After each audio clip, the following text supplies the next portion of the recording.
Pronto, 8h04, eu já vou entrando até em respeito aos pontuais. E é isso, vamos ver se eu me entendo aqui com a tela do nosso slide. Pronto, temos diversas telas aí para ir passando com vocês, tá? Literatura e sentido da vida, eu já vou anunciar o tema exato da nossa Masterclass, a maioria de vocês já sabe, recebeu por e-mail, por outros canais, mas, primeiramente, eu faço aí uma apresentação muito breve, muito rápida, tá? Eu sou Adriano Ferreira Leite, para quem eventualmente não me conheça, escritor, professor e crítico literário, licenciado em filosofia, mas a minha tese foi voltada ali, eu realmente mergulhei na literatura, é onde está a minha paixão, certo? E essa frase aí é muito importante, nunca li nada antes dos 20 anos de idade, nunca li nada sério, só fui pegar a grande literatura a partir dessa idade, vocês vão entender a importância dessa afirmação nesse nosso bate-papo de hoje. Eu tenho uma tese própria na área de crítica, teoria da tríade sistêmica, que foi reconhecida aí por grandes autores, a gente também vai trazer isso. Estou nas redes sociais mais próximo de vocês há cerca de 5 anos, lidando com as dores, dúvidas, dificuldades, preocupações que vocês mesmos me trazem a respeito da dificuldade da rotina do leitor. Ok? Então, todo o perfil que a gente tem ali no Instagram, essa própria aula que eu trago aqui, tudo isso eu não tiro da minha cabeça, realmente é muito baseado no feedback, no retorno que vocês me dão, ok? E vamos lá, eu me entender com o slide aqui. Projetos anteriores, tá? Só de passagem, a última mentoria que eu ministrei foi no ano passado, do começo para o meio do ano passado, VPP, com meu compadre, em parceria com meu compadre e amigo João Filho, um dos maiores poetas vivos do Brasil, e também as quartas-feiras literárias. Foram lives aí, um semestre de entrega de lives que se tornaram uma referência na área, eu vou falar um pouquinho delas também. E o projeto atual, tá? Temos aí o método do melhor leitor do mundo, do qual eu venho falar hoje e o qual eu prometi para vocês durante a semana. E um projeto novo, uma surpresa que eu vou revelar ao fim, tá? Ao fim desse nosso bate-papo. Eu só queria colocar rapidamente regras de participação. Já é 8h05, já deve ter entrado mais gente.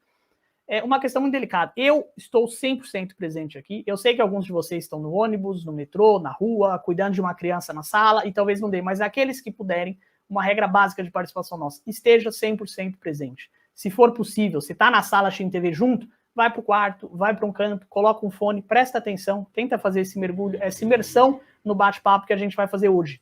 Tá? Vou até me colocar maior aqui na tela. Vamos tentar fazer essa imersão. Então, se possível, vai para um canto mais silencioso, põe um fonezinho de ouvido e vamos estar 100% presente. Essa é uma regra de participação desse nosso bate-papo. Aí vamos lá. Feita a minha apresentação, eu queria trazer muito rapidamente para vocês o reconhecimento que eu falei que eu tive no tocante ao meu trabalho como crítico literário. E aí a gente já entra no Adriano como professor, que é o modo como eu me coloco aqui hoje diante de vocês. Eu fiz um estudo da obra da Cecília Meirelles, do Ferreira Goulart, do Armindo Trevisan e do Alfredo Fressia, e esses 4 pessoas ligadas, ou os próprios autores, puderam comentar esse trabalho nosso. No caso da obra da Cecília Meirelles, eu fiz uma leitura crítica e a neta dela teve o acesso e colocou, então, esse comentário em reconhecimento ao nosso trabalho. Isso que você disse, Adriano, é de uma lucidez absurda em relação à obra de minha avó, merecia estar escrito em letras marmóreas. Achei de uma genialidade nunca antes dita, é muito lúcido, muito verdadeiro e tão universal quanto a obra dela. Em relação ao Ferreira Goulart, fizemos também uma análise da obra dele, e uma neta de Ferreira Goulart, Clara Ferreira, mandou para nós, depois de ler o trabalho. Fico tocada com a dedicação e a forma inteligente e sensível com que o Ferreira Leite analisou a obra de meu avô. Me sinto honrada de ter alguém que mantém viva essa obra e, sobretudo, que mantém viva a chama da poesia. Aqui, Clara acertou no nervo. O que nós fazemos aqui é exatamente manter viva a chama da literatura como um todo. Trago essas apresentações, obviamente, um parênteses, para aqueles que eventualmente não me conheçam, não tenham visto ainda. Em relação ao Armindo Trevisan é um poeta vivo, nasceu em 1933, o homem ganhou um prêmio das mãos de Carlos Drummond de Andrade, de Manuel Bandeira, era amigo do Guimarães Rosa, da Clarice Lispector, e eu analisei o conjunto da obra dele, ele teve acesso e também passou esse feedback para nós. Como intérprete do porte de Ferreira Leite, sinto-me privilegiado. Ele é um leitor sincero e fino de minha poesia, que deu demonstração de ser uma cobaia lírica excepcional. Estou impressionado mais uma vez com sua vocação de ensaísta e sua leitura profunda. Também pegou no nervo. Exatamente o que eu trago aqui para vocês hoje é literatura e sentido da vida, quer dizer, uma leitura profunda, tá, a respeito da poesia e da prosa. No caso do Alfredo Fressia, poeta uruguaio, a foto principal ali maior é com ele, é realmente amigo meu, faleceu no começo de 2022, ano passado. Mesmo processo, aí eu fiz um ensaio do trabalho dele, de 15 páginas mais ou menos, depois saiu em espanhol, ele mesmo traduziu, depois saiu em francês, e o que ele foi dizer? O que posso dizer é que Ferreira Leite é um muito fino leitor de poesia, que percebe verdadeiras sutilezas e com dignidade penetra em coisas que já não tem muito curso no mundo em que vivemos. É magnífico, um trabalho elevadíssimo e uma reflexão profunda. Então, feita essa apresentação em relação à minha relação com os autores, aqui são as lives às quais eu me referi em relação a projetos que eu já fiz anteriormente, quartas-feiras literárias, só para ver assim a amplitude do que a gente traz. Então trouxe o Fresse, a neta da Cecília, falamos do Dante, mas também do Nelson, da Lígia, do Cruz e Souza. Então essa pegar com a máxima amplitude o cenário da grande literatura, né? E aqui tem comentários que eu fiz questão de trazer de alunos comuns, em sua maioria, porque, de novo, eu não me reporto só aos autores. Hoje eu passo 90% do meu tempo falando com leitores de nível avançado, de nível médio e de nível básico, que está começando, tá? E aqui são comentários a respeito de como vocês veem o meu trabalho. A Denilson, por exemplo, ali, uma aula bate-papo por pessoa de alto nível intelectual não demonstrado no ato, procurando ao ensinar se colocar em nosso nível de conhecimento. Isso é absolutamente fundamental para mim, porque eu quero falar a língua de todos, tanto dos grandes autores quanto do leitor iniciante. Barbosa Kailan, a cada live assistida é uma enxurrada de aprendizado, um desejo louco de descobrir e aprender mais e mais dos autores. Caio Kirdeika, simpático, um amigo, o Brasil precisa de você. E assim vai, programa maravilhoso, traz a crítica literária numa leveza, essa é a ideia, de novo, conversar não só com grandes autores, mas também ter diante de vocês uma proximidade muito grande e falar a língua de todos, né? E aí sim, chegamos então, feitas aí as devidas apresentações, chegamos à nossa Masterclass, Como se curar das 4 síndromes do leitor brasileiro, literatura e sentido da vida. Coloque a literatura no centro de uma vida com sentido. Nessa Masterclass gratuita, você vai revolucionar as suas leituras, fazendo, e ao fim você vai entender melhor a si mesmo, as pessoas que o cercam e ao mundo, certo? De novo, essas dores também me foram trazidas por vocês. Vocês me falaram, Adriano, eu quero e preciso, tá, entender melhor a mim mesmo, as pessoas que me cercam, ao mundo e etc. Então é nesse sentido que a gente traz esse trabalho para vocês, como uma demanda que foi gerada, que foi trazida. E qual que é a proposta? Literatura e sentido da vida. Quer dizer, caiu a ponte entre a grande literatura e o sentido da vida. Eu queria muito rapidamente dizer por que a gente está aqui hoje. Já é 8 da noite, numa segunda-feira, certo? E, deixa eu até me colocar grandão aqui na tela. Já é 8 da noite, numa segunda-feira, e nós viemos falar de literatura. Então eu queria mostrar, assim, um pouco, de novo, da profundidade da literatura e da profundidade da linguagem na nossa vida. Quando fala caiu a ponte, hoje a gente vive numa cidade, a gente não consegue conceber o que seria não ter uma ponte, mas imagina ali um rio bravio, um rio bravo, imagina um matagal, um precipício, como é que você atravessa aquele negócio? Você precisa de uma ponte. Então pensa de novo, a literatura está de um lado, a sua vida, o sentido da sua vida está do outro. É preciso uma ponte para atravessar, certo? E aí volto, por que nós estamos aqui hoje? Por que temos aí batendo 100 pessoas na segunda-feira de noite para falar de literatura? É preciso entender que a literatura é mais uma condição, mais uma regrinha de participação. Ela é algo mortalmente sério, tá? Eu costumo trazer sempre isso. Esse comentário foi feito a respeito de Shakespeare por um crítico, e ele falou que Shakespeare, até Romeu e Julieta, ele era sério. Porém, quando chega ali no Hamlet, depois vem Macbeth, Rei Lear, ele falou, opa, o que era sério se tornou mortalmente sério, ok?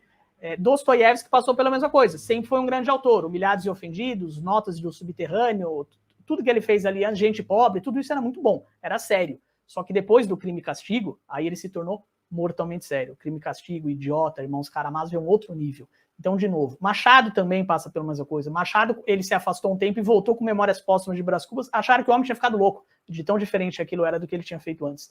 E aí a Garcia, Helena, tudo isso já era bom, A Mão e a Luva, porém era sério, depois ficou mortalmente sério. Então essa é a ideia. Se você chega aqui hoje sendo alguém que está tentando começar a ler, que não consegue nem ser sério, a minha promessa é que você vai sair dessa Masterclass sendo um leitor sério. E se você já é sério, você vai sair mortalmente sério.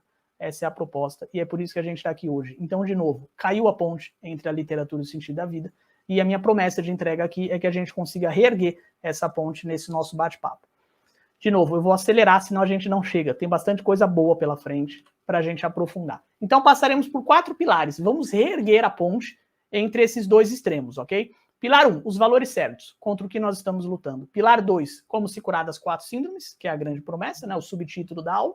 Pilar 3, o que é a grande literatura, da qual eu falo tantas vezes. E o conto Machete, do Machado de Assis, Inclusive, vou até pedir para alguém perguntar aqui no grupo, vocês leram o conto do Machado de Assis, o Machete? Eu mandei ele na sexta-feira de noite para vocês conseguirem ler no fim de semana. Teve um monte de coraçãozinho lá no WhatsApp, então tenho certeza que bastante gente que está aqui leu. Mas é isso, no terceiro pilar, na terceira parte, falaremos do conto do Machado, tá? E no pilar 4, tá? O segredo, o projeto novo que eu falei que eu vou trazer e que realmente vai ajudar a mexer no termômetro e mudar as coisas, certo? Então vamos lá. E aí sim, para você que está aqui me ouvindo agora, né, um sorteio especial para quem ficar até o fim. Ó, Francisco Ayrton, leu o conto. Kailan Barbosa, leitura feita. Kátia também leu, agradeceu pela partilha. Eu que agradeço, Kátia, sua presença e a leitura. Falaremos do conto, então, no nosso pilar 3. Estamos entrando agora no pilar 1. E para você que ficar até o fim aqui, vale a pena ficar até o fim, ok? Vamos fazer esse esforço aí. Sorteio especial. A gente vai sortear esse livro, 100 Melhores Poemas Brasileiros, do Ítalo Morricone, que é um excelente livro. Não é livrinho de 10 conto não, tá? É 50, 70 reais na Amazon. A gente vai pagar aqui e você vai receber na tua casa. Eu já vou explicar as regras do sorteio, é bem bacana. Na verdade, eu vou ler um poema e quem acertar de quem é o poema, aqui nos comentários fica com o livro. E também faremos aí um sorteio de 2 bolsas, 100%, bolsas integrais, para esse projeto novo ao qual eu me refiro. Então, essa Masterclass nossa aqui, ela é uma partezinha, ela é um pedaço de uma jornada que segue com esse projeto novo. Pilar 1. Contra o que lutamos? Pessoal respondendo aí que leu o conto. Um monte de gente leu. Namura leu. Teve gente que falou que não conseguiu ler por causa da correria. Vamos lá, pessoal. Eu estou falando rápido para não faltar nada, mas se eu estiver falando muito rápido, podem dizer aí no grupo que eu tento falar um pouco mais devagarzinho. Mas vamos lá. Pilar 1. Contra o que lutamos? Bom, eu trouxe as 4 síndromes do leitor brasileiro, só contextualizando para vocês. Quais são, né? Para aqueles que não lembram ou não chegaram a ver. A maioria de nós aqui sofre, eu fiz enquetes e vi que a maioria de nós aqui sofre dessas 4, de uma dessas 4, fica indo e vindo e etc. Tá? O leitor Pinóquio é o leitor mentiroso. Ele fala que vai ler, certo? E o que ele faz? Ele acaba não lendo. Ele sempre fala que vai ler, ele vai até o shopping comprar um livro e para no meio do caminho, pega um Big Mac, certo? E acaba não lendo nada. É o leitor mentiroso, diz que vai ler e não lê. Ele não tem compromisso. O leitor Cinderela é o leitor que começa a ler, ele compra um livro, ele lê lá Crime e Castigo, 50 páginas, Brás Cubas, 70 páginas, nunca ele chega até o fim. Então ele começa com uma afobação, mas logo vem a meia-noite, a carruagem vira abóbora e ele percebe que a empolgação tinha prazo de validade. Leitor Cinderela. O leitor Zé Comé, ele superou esses dois. Ele tem mais compromisso do que o Pinóquio, mais concentração do que o Cinderela, e o que ele não tem é a constância. Ele lê o livro até o fim. Ele lê 1, 2, 3 livros. Só que depois ele vai para o fundo da caverna, é um urso, né? E fica lá hibernando e tem longos períodos de paralisia e não lê nem bula de remédio, como eu costumo dizer, né? Esse é o leitor Zé Colmeia. Esses 3, você precisa então do compromisso, da concentração e da constância para superar esses 3. Existe o leitor Pantagruel, é o 4. Ele superou. Ele tem a constância. Ele lê todo santo dia por 1 ano, 5, 10 anos. Há anos ele lê todo santo dia, só que tem um negócio. Ele não tem a compreensão genuína do que seja a grande literatura. Ele não consegue cruzar a ponte entre a literatura e o sentido da vida. Essas são as 4 síndromes. E elas estão amparadas, de novo, nas dores que vocês mesmos apresentam para mim. Muitos de vocês são, pelas pesquisas e enquetes que a gente fez, ou é o leitor Pinóquio não tem compromisso, ou está faltando a concentração, ou a constância, ou a própria compreensão. Dito isso, o que eu quero trazer para... Perdão, o que eu quero trazer para vocês? Por que o Brasil passa por essa situação das 4 síndromes do leitor? Ó, tem gente falando aí, ó, Zé Colmeia presente aqui, Francisco de Assis. A gente fez diversas pesquisas e realmente, sim, acabou se tornando uma coisa muito pedagógica, muito clara, né? Mas vamos lá, eu quero trazer rapidamente 2 pirâmides da leitura no Brasil. Por que será que o leitor brasileiro passa por essas 4 síndromes? Vamos lá, muito rapidamente. Nessa primeira pirâmide, o Brasil tem 215 milhões de habitantes, certo? Desses, 130 milhões estão acima dos 15 anos de idade e, portanto, deveriam ler livros, ler literatura, certo? Desses 130, cai para 120 a quantidade dos que foram alfabetizados. 10% não teve acesso à alfabetização, por conta da desigualdade social e etc. Dos 120, olha o salto que a gente dá dos que foram alfabetizados, mas são analfabetos funcionais, não conseguem fazer uma leitura proficiente, não conseguem entender um verbete da Wikipédia, ok? Esse leitor que não é proficiente, ele não consegue entender um verbete da Wikipédia, um parágrafo de complexidade média, por exemplo. Então cai de 120 milhões de alfabetizados para 14. Apenas 10% dos brasileiros em idade de leitura são capazes de ler um parágrafo com complexidade média. Só que tem um problema, o fato dele ser capaz de ler não quer dizer que ele lê. Então, esse dado é da INAF, Indicador Nacional de Alfabetismo Funcional. Aí tem um dado do Instituto ProLivro, que é a pergunta, tudo bem, tá? Cai para 14 milhões, só 10% dos alfabetizados conseguem ler. Mas quantos deles leem? Que é a prática da leitura, o hábito da leitura. E aí cai mais ainda, cai para metade. Por quê? A média do leitor brasileiro é 3,5 livros por ano, o que é um número baixíssimo, se comparado com outros países. E aí eu trago, então, a segunda pirâmide, aí vai de baixo para cima. Essa é uma pesquisa, assim, que eu presumo, eu mesmo, com base na troca de figurinhas que eu tenho com vocês, tá? Metade desses 5%, só 5% dos brasileiros que deveriam ou poderiam ler, leem com frequência, tá? Leem com frequência não, leem de maneira alfabetizada. Desses, metade já cai na questão do Pinóquio e não chega nem a nascer como leitor, fica falando que vai ler e não lê. 20% em média acaba sendo o Cinderela, para no curto prazo, né? Começa a ler, mas não acaba o livro. 15% é o Zé Colmeia, acaba 2 ou 3 livros, mas depois larga, tá? 10% são leitores Pantagruel. Pantagruel é aquele personagem do Rabelais, né? Que era um gigante glutão, que comia um monte de coisa. Então o Pantagruel, ele come livros, mas ele não tem a compreensão, como eu falei. De modo que entrar na grande conversação, que é o que a gente vai fazer nessa masterclass, literatura e sentido da vida. Como realmente extrair dos livros o máximo que eles podem nos dar, certo? Isso que a gente vai fazer aqui agora. Apenas 5% dos 5% conseguem. Ou seja, caiu para 0,3% a quantidade de leitores alfabetizados capazes de fazer o que a gente vai fazer nessa masterclass, certo? Então era isso que eu queria mostrar para vocês, essas duas pirâmides, por quê? Vocês conseguem ler, né, esses slides que eu estou colocando na tela? Os meus amigos aqui, a Fernanda e o Sérgio vão confirmar comigo, mas vocês estão conseguindo ler, né, na tela, porque aí fica a minha imagem e fica o slide do lado. Vamos lá, eu trouxe esse cenário da pirâmide só para a gente entender um contexto maior, o que está acontecendo com o Brasil, qual que é o problema, ok? E por que essas esses slides, conseguem ler os slides na tela? Vamos lá, e por que ocorre isso, tá? Com vocês, veio gente aqui falando, opa, eu sou o Zé Comé, eu sou o Pinóquio, eu sou o Leitor Cinderela, etc e tal, tá? Eu quero mostrar um pouco agora das consequências disso e de como o buraco realmente é um pouco mais embaixo, né, como diz o outro. Essa matéria da BBC, só que é uma pesquisa que foi feita pela neurocientista Marianne Wolf, tá? E é sobre a leitura profunda. A matéria diz o que é a leitura profunda e por que ela faz bem para o cérebro. Só que na matéria mostra que a gente está perdendo a capacidade de fazer a leitura profunda. Então a neurocientista Marianne Wolf, o que ela mostra? Olha que ponto interessante isso, gente. O nosso cérebro não nasce pré-programado para ler.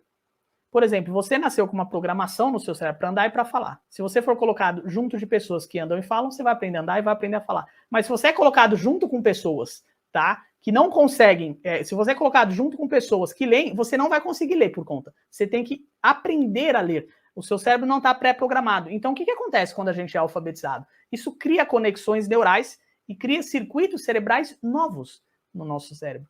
Olha que coisa maravilhosa. E a leitura profunda é exatamente isso. Você usa raciocínio abstrato, você faz analogias, você faz deduções, você faz meditação crítica, certo? Então você está lá lendo Machado de Assis, tem que ter um raciocínio abstrato. Nossa, o que ele quer dizer? Machado está falando do sentido da vida, está falando de pessoas medíocres. Aí você vai em Dostoiévski, ele está falando de pessoas intensas que buscam o sentido da vida. Você faz deduções e analogias, você tem que deduzir se o Bentinho traiu mesmo a Capitu, ou se realmente ele está tentando enganar o leitor.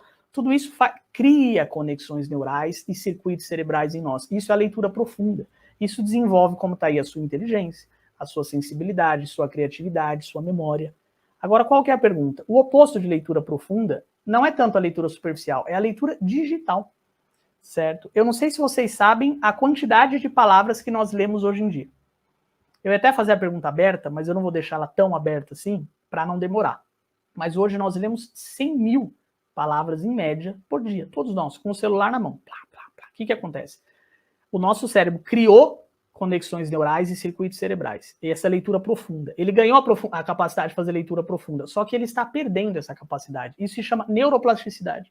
Então você não nasceu programado para ler, né? Como você nasceu programado para andar e falar. E a neuroplasticidade, ela conquistou a inteligência, a sensibilidade, a criatividade, a memória, e ela está perdendo cada vez mais essa capacidade. Ok? Então, vamos conectar as coisas. As 4 síndromes do leitor brasileiro, tá? Toda aquela questão da pirâmide, as pessoas que não leem, o quanto vai afunilando cada vez mais, as pessoas são capazes de se aprofundar na literatura, e agora a gente vai vendo as consequências. A leitura profunda está se perdendo cada vez mais, e isso não é um detalhe na nossa vida. Por isso eu falei, é algo mortalmente sério. Tá? Regrinha de participação dessa Masterclass. Estamos falando de algo mortalmente sério. Né? E estamos falando contra o que lutamos. É contra esse tipo de coisa que nós lutamos. Vou trazer só mais um exemplo científico. Tecnologia deixa humanos com atenção mais curta que a de um peixinho dourado, diz pesquisa. Eu poderia trazer dezenas de pesquisas aqui, tá? Qual que é o ponto? Então a nossa atenção é mais curta que a do peixinho dourado. Que atenção? Isso chama concentração exclusiva, que é o fato de você conseguir se concentrar em alguma coisa, dali X segundos você dispersa e o seu cérebro tem que se esforçar para voltar para aquilo. Isso é normal em todo ser humano, certo? Ó, a Bianca mandou aí para nós. Vamos resgatar a leitura. É exatamente isso que a gente está fazendo aqui, Bianca. Exatamente. Vamos fazer isso juntos, tá? E vamos ver os motivos pelos quais, né? De novo, olha a gravidade da coisa. A coisa é mortalmente séria. Então, a atenção dedicada que nós temos, a do peixinho dourado é de 9 segundos, certo? Qual que é dos seres humanos? 8 segundos. A gente tem menos atenção dedicada, menos concentração exclusiva do que um peixinho dourado. Só que tem um detalhe. Lá nos idos de 1990, a nossa era muito maior. Era de 12 segundos. Ou seja, nesses 30 e poucos aninhos, caiu 1/3, caiu de 12 para 8. Isso quer dizer que se cair daqui 30 anos, cair igual, vai de 8 para 4. Vocês têm noção do que isso significa? Percebe? Junta isso com o fato de que a gente está perdendo a leitura profunda, estamos perdendo a capacidade de atenção. Onde que vai chegar? Ok? E vocês sabem quem fez essa pesquisa? Foi a Microsoft. Uma espécie de meia-culpa. Eu não estou falando contra as telas aqui, não se trata disso, a gente está usando a tela aqui para bater um papo. Eu estou apenas mostrando como a questão da literatura é algo mortalmente sério na nossa vida, certo? Pesquisas, rapidamente, né? Vamos ver as consequências aí. Adriana, passei 3 anos sem ler. Hoje estou apaixonada por ler, mas ainda sou Cinderela. Ou seja, começa os livros e acaba não concluindo os livros, certo, Adriana? A gente vai mudar isso, vamos mudar isso hoje. Sigamos aqui, fica com a gente. Apenas algumas pesquisas para vocês verem como as coisas estão conectadas. Então, de novo, literatura e sentido da vida. Eu quero provar aqui para vocês a profundidade da literatura na nossa vida. Então, a gente está perdendo a capacidade de leitura profunda. Isso faz a gente perder a inteligência, perde a empatia, perde a sensibilidade, perde a criatividade, perde a memória. Aí eu pergunto para vocês, essas notícias que a gente vê aí, não tem nada a ver com o que eu acabei de falar? Brasil é o segundo país com maior prevalência de estresse no ambiente de trabalho. Brasil vive surtos de depressão e ansiedade. 1 em cada 3 trabalhadores no Brasil sofre de burnout, síndrome de burnout. Quase metade dos brasileiros que fizeram check-up nos últimos meses tem estresse. Estresse atinge cerca de 70% da população ativa e exige atenção. Por que o Brasil tem a população mais ansiosa do mundo? Tá? E assim, se você for pegar índices negativos, tá? Índice de homicídio, de estupro, de abuso de criança, assim, absurdamente, o Brasil lidera todos. Todos. Ou nós somos os piores do mundo, ou a gente é o pior da América Latina. Invariavelmente. Tá? E eu pergunto, será que as coisas não estão ligadas? E aí eu trago outras 3 pesquisas que vão numa direção um pouco oposta, né? E qual que é a ideia? Hábito da leitura reduz estresse e amplia a expectativa de vida. Pergunto de novo, as coisas não estão ligadas? Ou será que estão ligadas e a gente que não estava percebendo? Tá?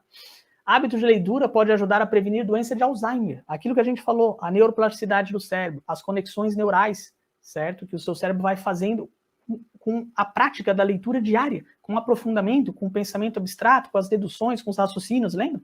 Por fim, ler nos torna mais felizes. E, gente, isso não é abstrato. Ou seja, você vai ler, você vai viver mais, a expectativa de vida aumenta para a pessoa que lê mais. Tá? Ler nos torna mais felizes. Isso não é uma mera opinião, não, tá? Existe uma escala de Dyer e de Van Hoffen, que é uma escala objetiva da psicologia para mensurar a felicidade das pessoas. Felicidade espiritual, felicidade social, financeira e etc. As pessoas que leem têm o maior índice nessa escala de felicidade, certo?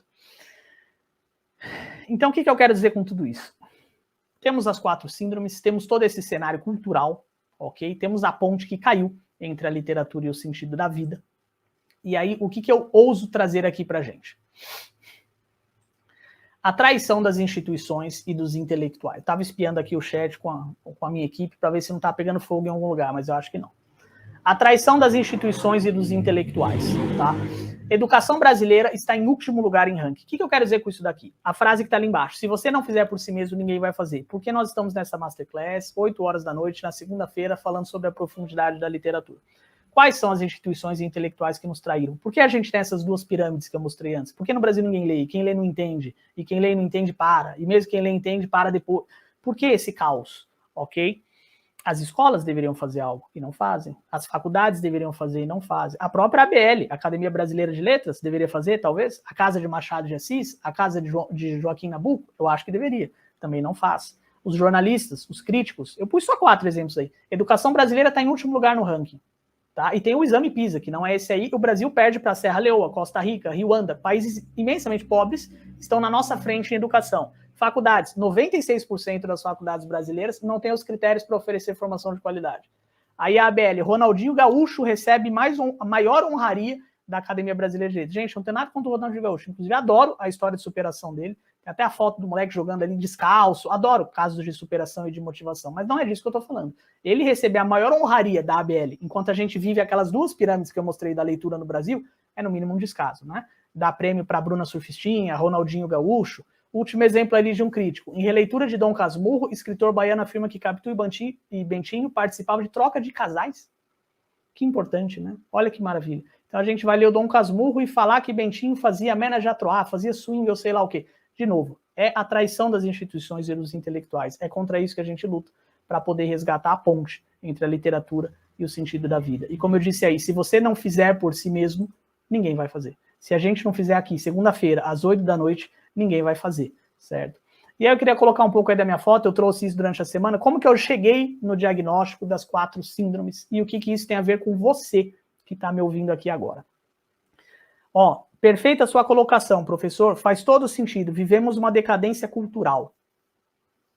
Estão dizendo aqui no nosso chat. Vamos lá, vamos aprofundar, vamos tocar na ferida. Como que eu cheguei ao diagnóstico? Um pouquinho, muito rapidamente aqui da minha história, e o que isso tem a ver com você, né? O drama de nascer leitor no país do funk e do futebol. Também polemizei com essa frase, e aí me fala, você está dizendo que quem ouve funk não lê livros? Fala, pode até ler. É óbvio que eu estou usando uma simples imagem.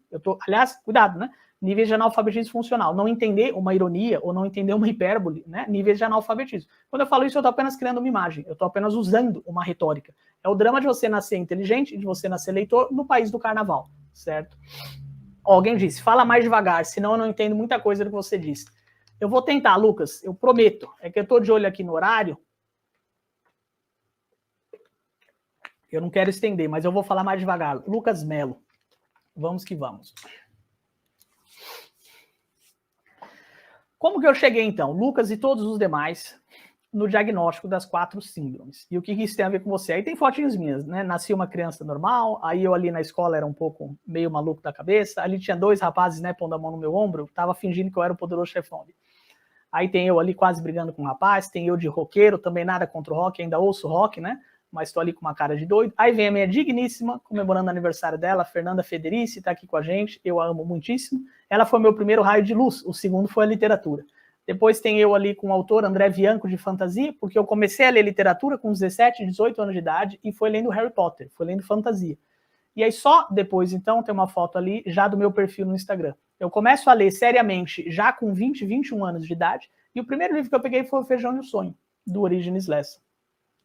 E olha que interessante, ali eu já percebi algo muito sério. No Brasil, você tem o feijão e o sonho. Quer dizer, ou é o feijão, o mundo concreto, ou é o sonho. Ou é o mundo cultural. A gente vai ver isso no conto do Machado também. Essa antítese, ela é muito falsa. Ou eu tenho uma vida erudita e culta, ou eu tenho uma vida prática. Não deveria ser feijão mais sonho. Ou feijão ou sonho. O nome do livro é O Feijão e o Sonho, né? Mas vocês estão entendendo a antítese que eu estou criando. Né? E essa passagem é belíssima, do Origenes Lessa. Ele vai dizer, em briga, o protagonista da obra em briga com sua esposa, a mulher está do lado do feijão e ele é do lado do sonho, né? Ele vai dizer, e mesmo que Camões morresse na miséria, não fez ele os Lusíadas? Não ganhou um nome imortal? Não viverá daqui a 1000, a 2000 anos, a 100 mil? E quem foi que ficou dos homens ricos do seu tempo, dos nobres, dos fidalgos, dos negociantes? Quem é que se lembra deles? Sabe-se que Camões pediu esmola. Você sabe quem deu esmola a Camões? Ou seja, Camões fez algo imortal, que realmente fica. E é aí que a gente vai caminhando para a grande literatura, certo? Primeiro livro que eu li, tá? Livro sério, com 20, 21 anos de idade, do Origenes Lessa. Na sequência eu vou entender. Fernando Pessoa, o fim da arte inferior é agradar. Tá lendo um livro ali para se agradar, etc. Tal, vale, é legal ler um livro de fantasia, mas essa é uma arte inferior, segundo Fernando Pessoa. O fim da arte mediana é elevar. Aí deu um nó na minha cabeça. Eu achei que eu estava lendo para me elevar e que essa era alta, mas essa era a arte mais incrível que eu pudesse ver. Eu estou lendo para me elevar, para elevar meu espírito, minha alma e etc. Para Fernando Pessoa, não. A arte mediana eleva. E aí vem a pergunta, tá, então a arte superior, ela faz o quê? E vai dizer Fernando Pessoa, ela liberta.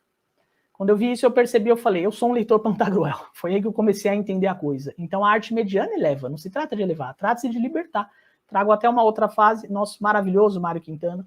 Há quem diga que Quintana não é um bom poeta, porque ele fala de coisas pequenas. Essas pessoas não são bem-vindas, tá? Nem nessa Masterclass e nem na minha casa. Não venha na minha casa se você acha que Quintana é pequeno. Ele é um gigante das pequenas coisas, e ele colocou essa maravilha, da sabedoria dos livros. Não penses compreender a vida nos autores. Nenhum disto é capaz. Mas à medida que vivendo fores, melhor os compreenderás. De novo, não está nos livros, não é sobre livros. Como colocou o Fernando Pessoa, a arte mediana eleva. A arte superior, ela liberta. Ou seja, o livro é um meio, literatura e sentido da vida. Caiu a ponte. Como é que a gente vai reerguer essa ponte? Os dois estão falando a mesma coisa. Maria da Graça mandou aqui, adorei. Sigamos, Maria. E então, só para vocês entenderem a profundidade, um pouco mais da literatura. Northrop Frye. Olha o que ele vai dizer. É a função última da arte, ao impor uma ordem sobre a realidade, nos conduzir a uma condição de quietude e de reconciliação. E então nos deixar prosseguir, como Virgílio deixa Dante, em direção àquela região onde ela, a arte, não pode mais nos guiar. A boa arte é muito profunda, mas também é a condição de um tipo de experiência que vai adiante, da qual a literatura é a sombra e não a substância. Ou seja, a literatura ela é a sombra de uma coisa maior, de uma substância que aponta para além dela, certo? A gente vai aprofundar isso bastante ainda. Pilar 2.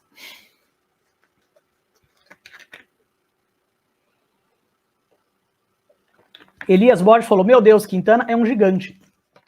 Gosto do palco e ele faz parte do meu repertório. Pois é, Elias Borges. Eu já vi gente criticando Clarice Lispector no meu perfil, chamando ela de Chatice Lispector, em vez de Clarice Lispector. Sem comentários, né? Pilar 2. Como se curar das 4 síndromes do leitor brasileiro, afinal? Vamos lá. Já se passaram alguns minutos, vou tentar agilizar de novo, para a gente não perder nada. Efeitos versus causas. Quem já passou por isso aí? Eu já morei numa casa que era assim, o teto ficava infiltrando. Ficava todo mofo de infiltração, o teto, né, da casa. Aí, o que o dono da casa, era casa de aluguel, o que ele fazia? Ficava lixando e pintando. E tinta cara, tem que pagar mais caro nessas tintas especiais. O que acontecia dali 3, 4 meses? Mofo de novo, embolorava tudo de novo e estragava. Porque ele estava tratando do efeito.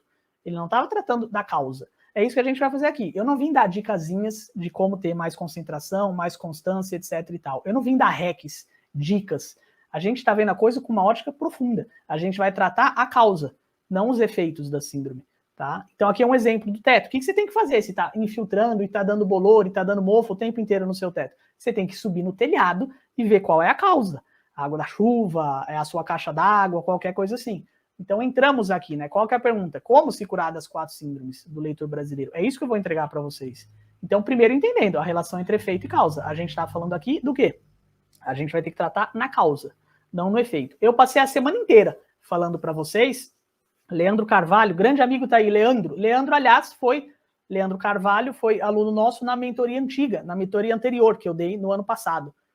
E ele fala, tenho tentado levar meus alunos, Leandro dá aula também, a boa literatura. Sigamos que a messe é grande, meu professor. Abraços, Leandro, fica por aí, é um prazer tê-lo aqui. Então vamos lá, a gente vai tratar no quê? Na causa, ok? Não nos efeitos. Não adianta ficar pintando o seu teto, que vai continuar entrando água pelo telhado e não vai resolver nada. Então eu passei a semana inteira falando das síndromes nos meus stories, no meu feed no Instagram, e o que ficou muito claro ali? Que a gente tem 2 níveis de problema. Tem a camada, a parte mais técnica, e tem a parte mais profunda de cada uma das 4 síndromes.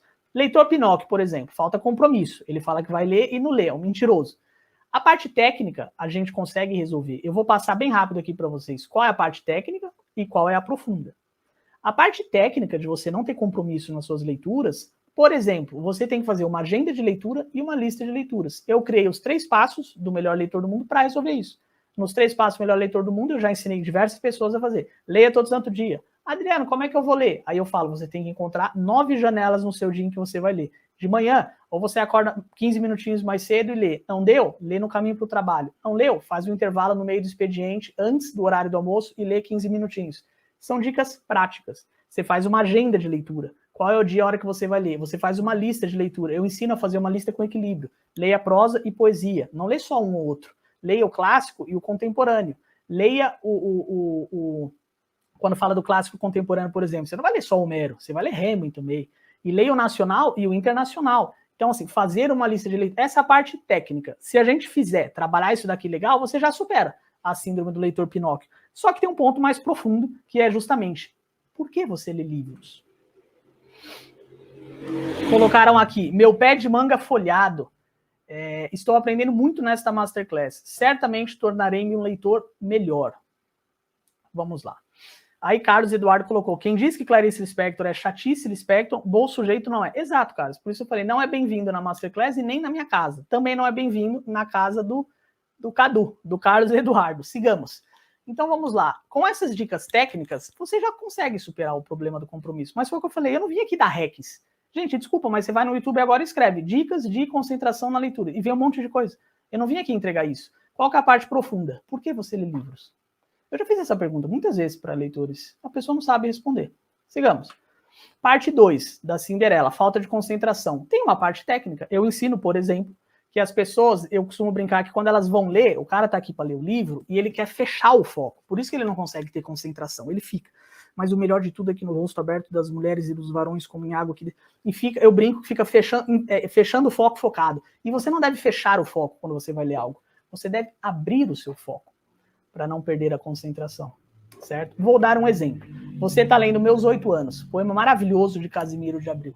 Ó, que saudades que tenho da aurora da minha vida, da minha infância querida, que os anos não trazem mais. Que amor, que sonho, que flores. Deixa eu pôr só ele aqui pra gente. Como é que eu coloco só o... Pronto. Que os anos não trazem mais. Que amor, que sonhos, que flores, naquelas tardes fagueiras, à sombra das bananeiras, debaixo dos laranjais. Quando a pessoa vai ler isso aqui, eu duvido que você não consiga manter a concentração. Por quê? Porque você, ou melhor, não é que eu duvido, né? Para você não perder a concentração, você tem que fazer o quê? Eu chamo algumas técnicas que eu uso, por exemplo, correlato biográfico. Você vai se colocar no lugar. Você não vai simplesmente ler, ó, que saudades que eu tenho da aurora da... Não, você vai parar e lembrar, caramba, a aurora da minha vida, a minha infância querida, que os anos não trazem mais. E aí ele vai descrevendo a sombra das bananeiras. Caramba, é verdade, a casa da minha avó, ali tinha bananeira e tal. Você puxa um correlato biográfico, ou seja, você não precisou fechar o seu foco na leitura, você abriu o seu foco, você percebe? E aí eu dou exemplos, Camões, né, famoso, Sobolosios que vão, por Babilônia me achei, onde sentado chorei. Como que eu, Adriano, devo ler isso daqui? Sobolosios que vão, por São Paulo me achei, onde sentado chorei, as lembranças de Sião, porque ele vinha de Sião, eu vim de onde? Eu passei a minha infância em Votuporanga. Então como eu leio esse poema? Sobolosios que vão, por São Paulo me achei, onde sentado chorei as lembranças de Votuporanga, e quanto nela passei, que foi a cidade onde eu cresci, certo? Isso é o que eu chamo de correlato biográfico. Isso revoluciona a concentração das pessoas. Eu já dei essa dica várias vezes, e realmente ela faz milagres, tá? Outro exemplo do Drummond, e agora José, certo? E agora Adriano, a festa acabou, a luz apagou, o povo sumiu, a noite esfriou, e agora Adriano? Tanto eu tô certo que na sequência o Drummond fala o quê? E agora você? É com você que ele está falando. Então, de novo, essa é uma dica técnica que pode ajudar muito, mas, novamente, existe uma parte profunda. Por que você lê livros? Ó, Natalina colocou aqui, Camões é muito difícil. É nessa linha, Natalina. A gente tem que ler com essa degustação. Você não vai fechar o seu foco, você vai abrir o seu foco. Você vai degustando aquele texto e trazendo. Eu chamo de correlato biográfico, eu chamo de ativação da carga, da sua carga biográfica, eu ensino a fazer a reabilitação da sua sensibilidade, a reabilitação do seu imaginário, tudo isso é a parte técnica, e aí ecoa a parte mais profunda. Por que a gente lê livros? E aí vem, no caso do leitor Zé Colmeia, né? Aqui eu vou pular para a gente não fazer uma pergunta que poderia render muito, dificultar demais e ampliar demais também por causa do tempo, mas qual que é a parte técnica do Zé Colmeia? Existe a motivação. Às vezes a pessoa fala, não tenho constância. Eu leio 1, 2, 3 livros inteiros, tá? E aí depois eu vou lá pro fundo da caverna hibernar e fico um tempão sem ler. Aqui a pergunta muda. Eu quero mostrar para vocês a parte profunda, que vai ajudar você a superar a falta de constância. Não a parte técnica, a parte profunda. Já não é porque eu leio livros. A questão é, por que os autores escreveram? Muitas vezes a gente quer ler livros e de novo, todos nós que estamos aqui, Gabi, Natalina, Silvana, todos nós que estamos aqui, eu, Adriano, o Sérgio que está ajudando a gente na equipe, a minha esposa Fernanda, por que a gente lê livros? A gente não sabe responder. E depois vem, tá, por que os autores escreveram? Eu pergunto, como é que você vai saber dizer por que você lê um livro se você não sabe dizer por que ele foi escrito? Percebe que a matemática não fecha? Então vem, quarto exemplo, leitor Pantagruel, falta de compreensão. De novo, existe a parte técnica. Por exemplo, praticar. Ninguém é bom naquilo que faz pouco. Às vezes a pessoa acha que ela está com uma dificuldade de compreensão. Não é. Aí eu falo, tá, com que frequência você lê? O cara lê um livro por ano. Falo, então você não tem dificuldade de compreensão.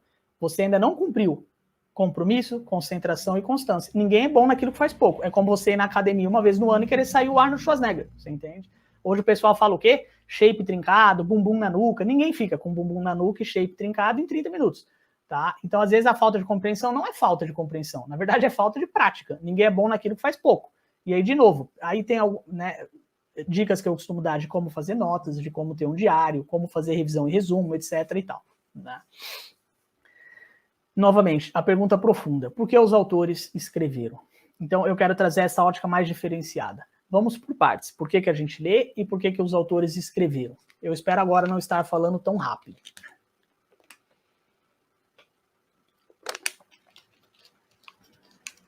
Francisco de Assis colocou aqui, sei que sair da zona de conforto é importante, mas tenho dificuldades com os experimentalismos da forma, mas entendo que essa complexidade transforma. Exato, Francisco, e novamente, prática. Ninguém é bom naquilo que faz pouco. A gente vai malhar um dia da semana, não vai ficar forte. Tem que ir todo santo dia. Mas aí vai. O que as pessoas dizem? Por que nós devemos ler livros? De novo, contra o que nós lutamos? Né? O que as pessoas dizem? Você lendo livro, você fica mais inteligente. Verdade.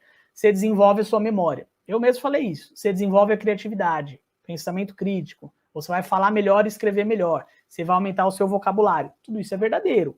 Mas eu digo, é por isso só que nós devemos ler livros? Aí a gente traz uma visão mais profunda. Ernest Robert Kurtz foi um crítico alemão, tá? E olha o que ele vai dizer para nós, que interessante. O artista cria vida através das formas, e isso já basta para conectá-lo com os elementos fundamentais da existência. Isto é, com uma potência mais efetiva e mais duradoura do que os mercados e as máquinas.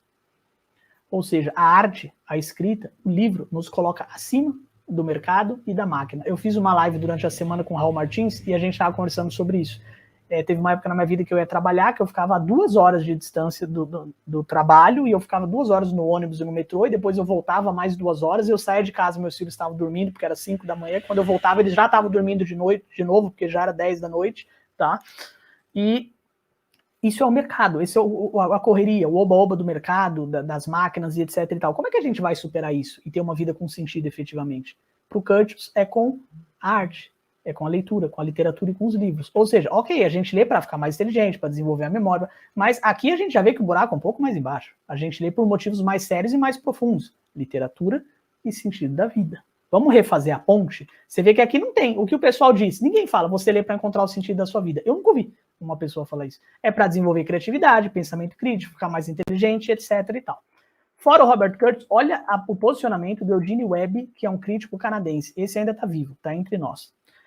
Olha o que ele vai dizer a respeito da literatura, que coisa profunda. O sagrado exerce uma força na vida humana que se mostra inevitável. Pode ser que numa geração muitos homens mal sintam o seu poder. Ao mesmo tempo, provavelmente, haverá aqueles que sentirão isso de maneira suficientemente aguçada para querer saber o que está faltando. Ou, em alguns casos, desejar redescobrir o sagrado. Também haverá aqueles que conhecem o chamado e a força do sagrado, mas que precisaram encontrar uma nova linguagem simbólica para compreendê-lo e abordá-lo. São esses os verdadeiros exploradores de sua geração, pois é a eles, mais do que a quaisquer outros, que devemos a possível profundidade de nossas vidas. Olha que maravilha. Então, pode trocar sagrado aqui por sentido, tá? A gente só consegue ter uma possível profundidade nas nossas vidas graças ao artista da letra, da linguagem, da literatura e os demais. Então, olha, por que nós lemos livros? Para superar, como diz o Kurtz, essa mesmice das máquinas, do mercado, do dinheiro, da correria do dia a dia, correndo atrás de um monte de coisa, vivendo o sonho dos outros, você percebe? E para o Eugene Webb é o que vai garantir uma possível profundidade na sua vida. Ou seja, é muito além daquilo que a gente viu aqui, né, cadê? Ficar inteligente, desenvolver a memória, criatividade, no fundo é muito mais. E é por aí que a gente começa a reerguer a ponte, certo? Entre literatura e sentido da vida. Por que nós lemos, então? Para encontrar o sentido da nossa vida. A possível profundidade de nossa vida está nos livros. É isso que eu venho trazer. Daí a seriedade e a intensidade com que eu falo. Tá?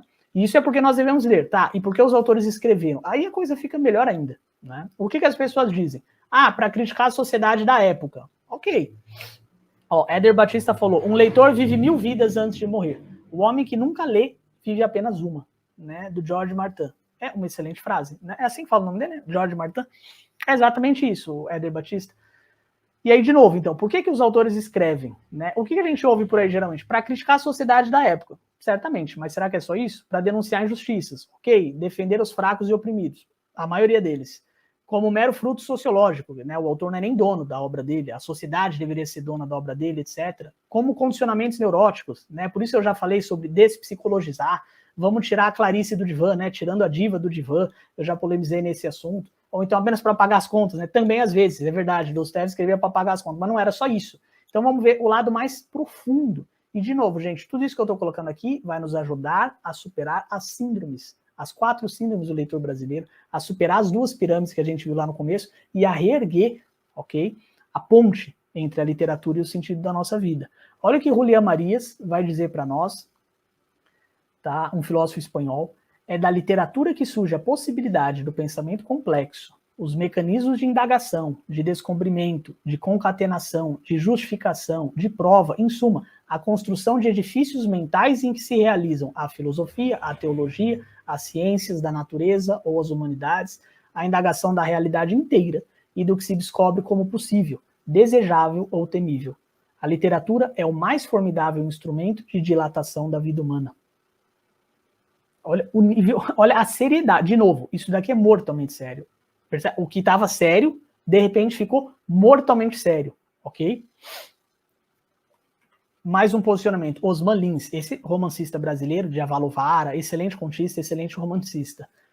O escritor na sociedade representa essa voz, esse rumor. É uma força espiritual, a consciência de um momento, a secreta lucidez de um povo. E ele vai dizer ainda, o mundo necessita de seus escritores na exata medida em que tende a negá-los.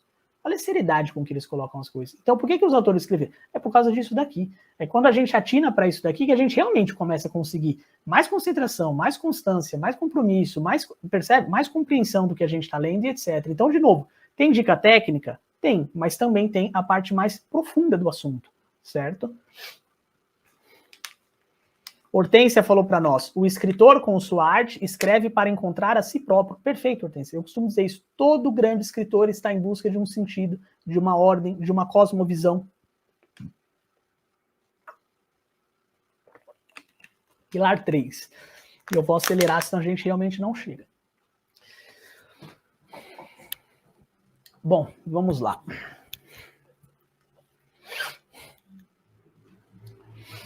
Ó, a minha equipe aí, caríssimos, disseram, o conto está na descrição do grupo do WhatsApp.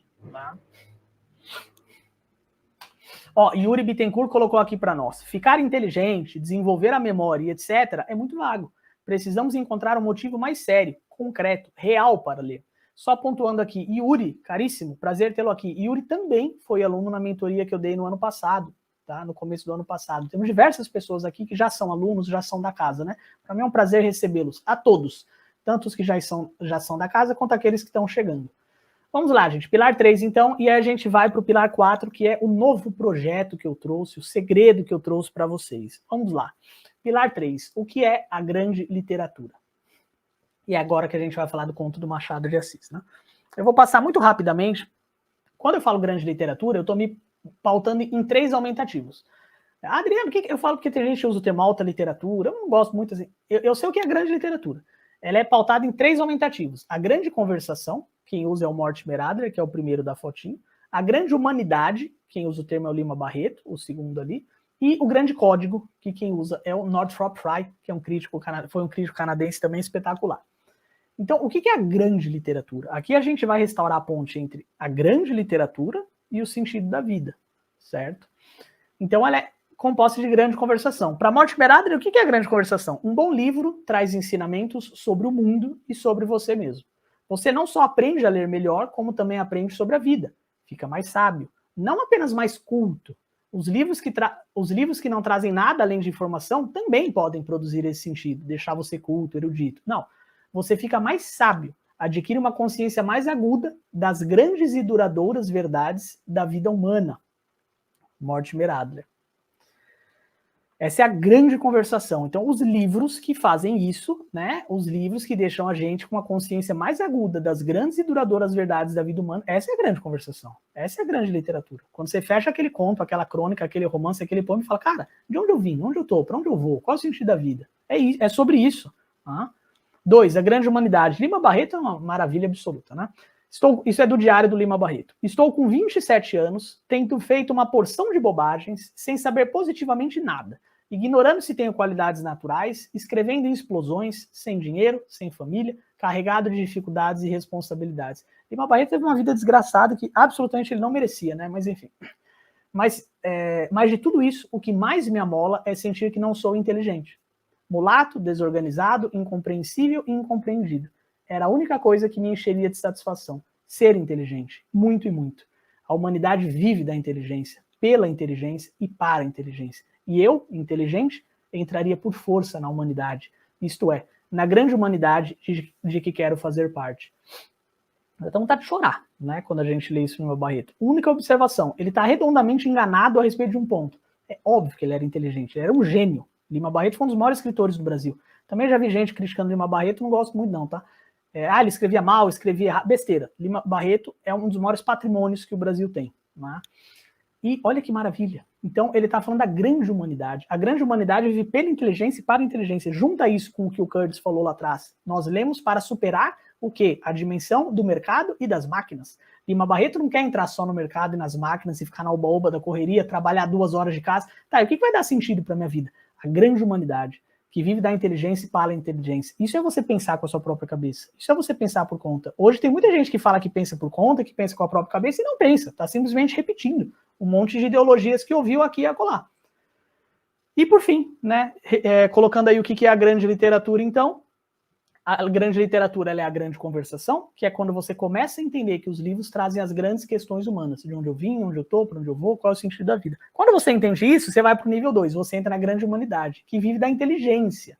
A gente para de viver pela mera opinião, pelo achômetro, por ideologias, e entra na grande humanidade, vive pela inteligência. E o último estágio é o grande código do Northrop Frye. O grande código, eu não vou aprofundar aqui, porque realmente não dá, é a questão do mito fundador. Olha o que ele vai dizer. A literatura nos dá uma experiência que nos estende verticalmente, vertical, certo? Até as grandes alturas e as grandes profundezas do que a mente humana é capaz de conceber. Então é um salto vertical, é um salto de qualidade que você dá. Você sai, não é só mais a grande conversação e a grande humanidade da inteligência, você começa a subir, elevar-se. Ele vai dizer em outro ponto, se fecharmos a nossa mente, a visão desse lugar, a do mito fundador, a do grande código, ou se persistirmos em limitar a literatura deste ou daquele modo, então alguma coisa dentro de nós morrerá.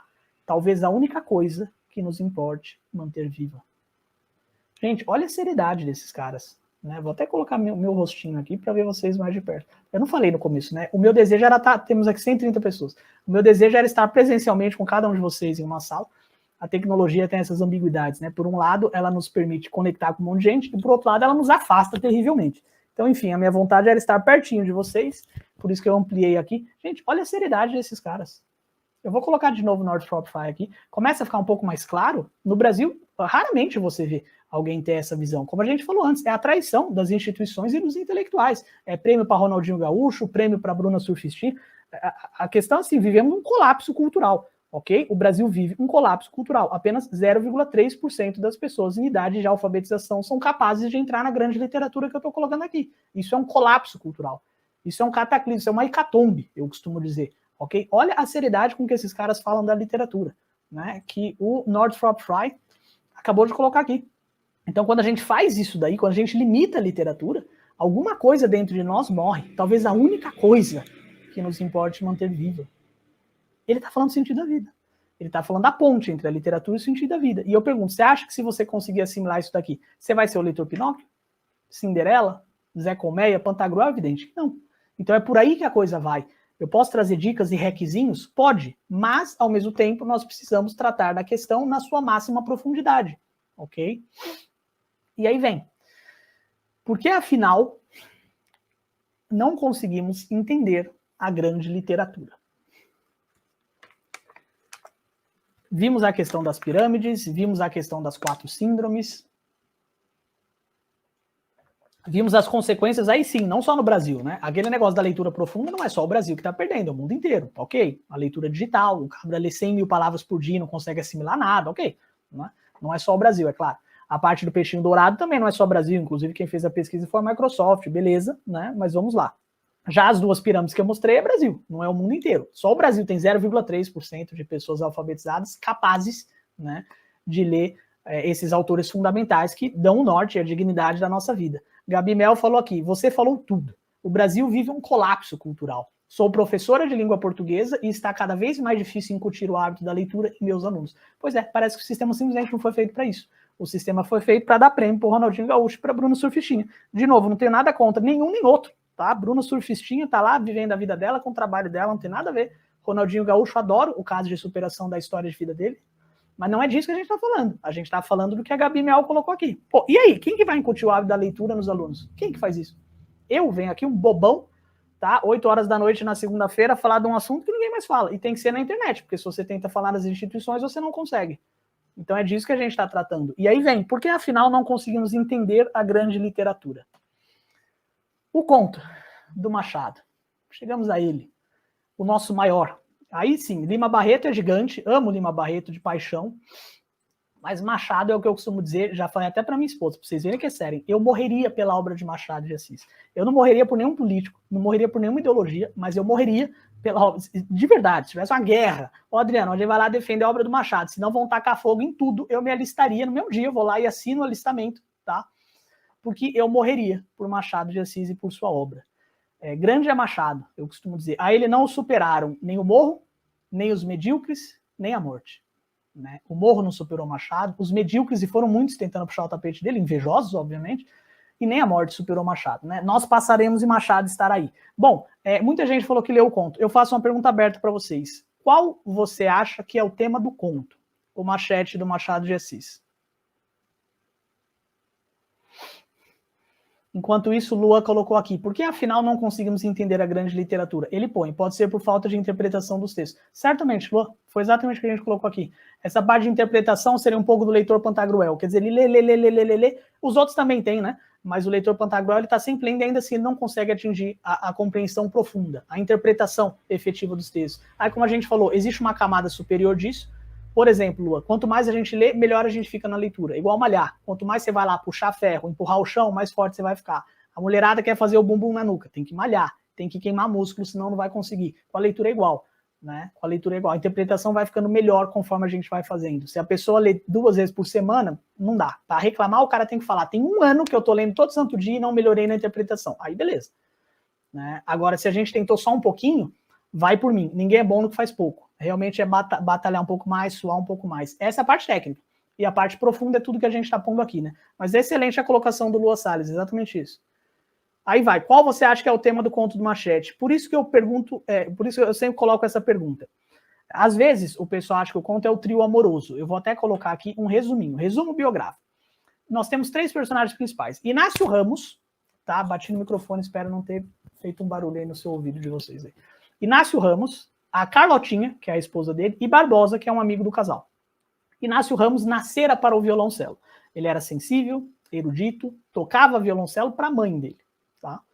Carlotinha era uma mocinha de 17 anos de idade. Perdão, e Machado vai dizer que ela era naturalmente faceira e amiga de brilhar. Vivera de festas e passatempos. Né? É a baladeira de hoje em dia. Né? Talvez até a piriguete de hoje em dia, não sei, a baladeira, a piriguete, enfim. Carlotinha ia mais por esse lado, né, amiga de brilhar, faceira e etc e tal.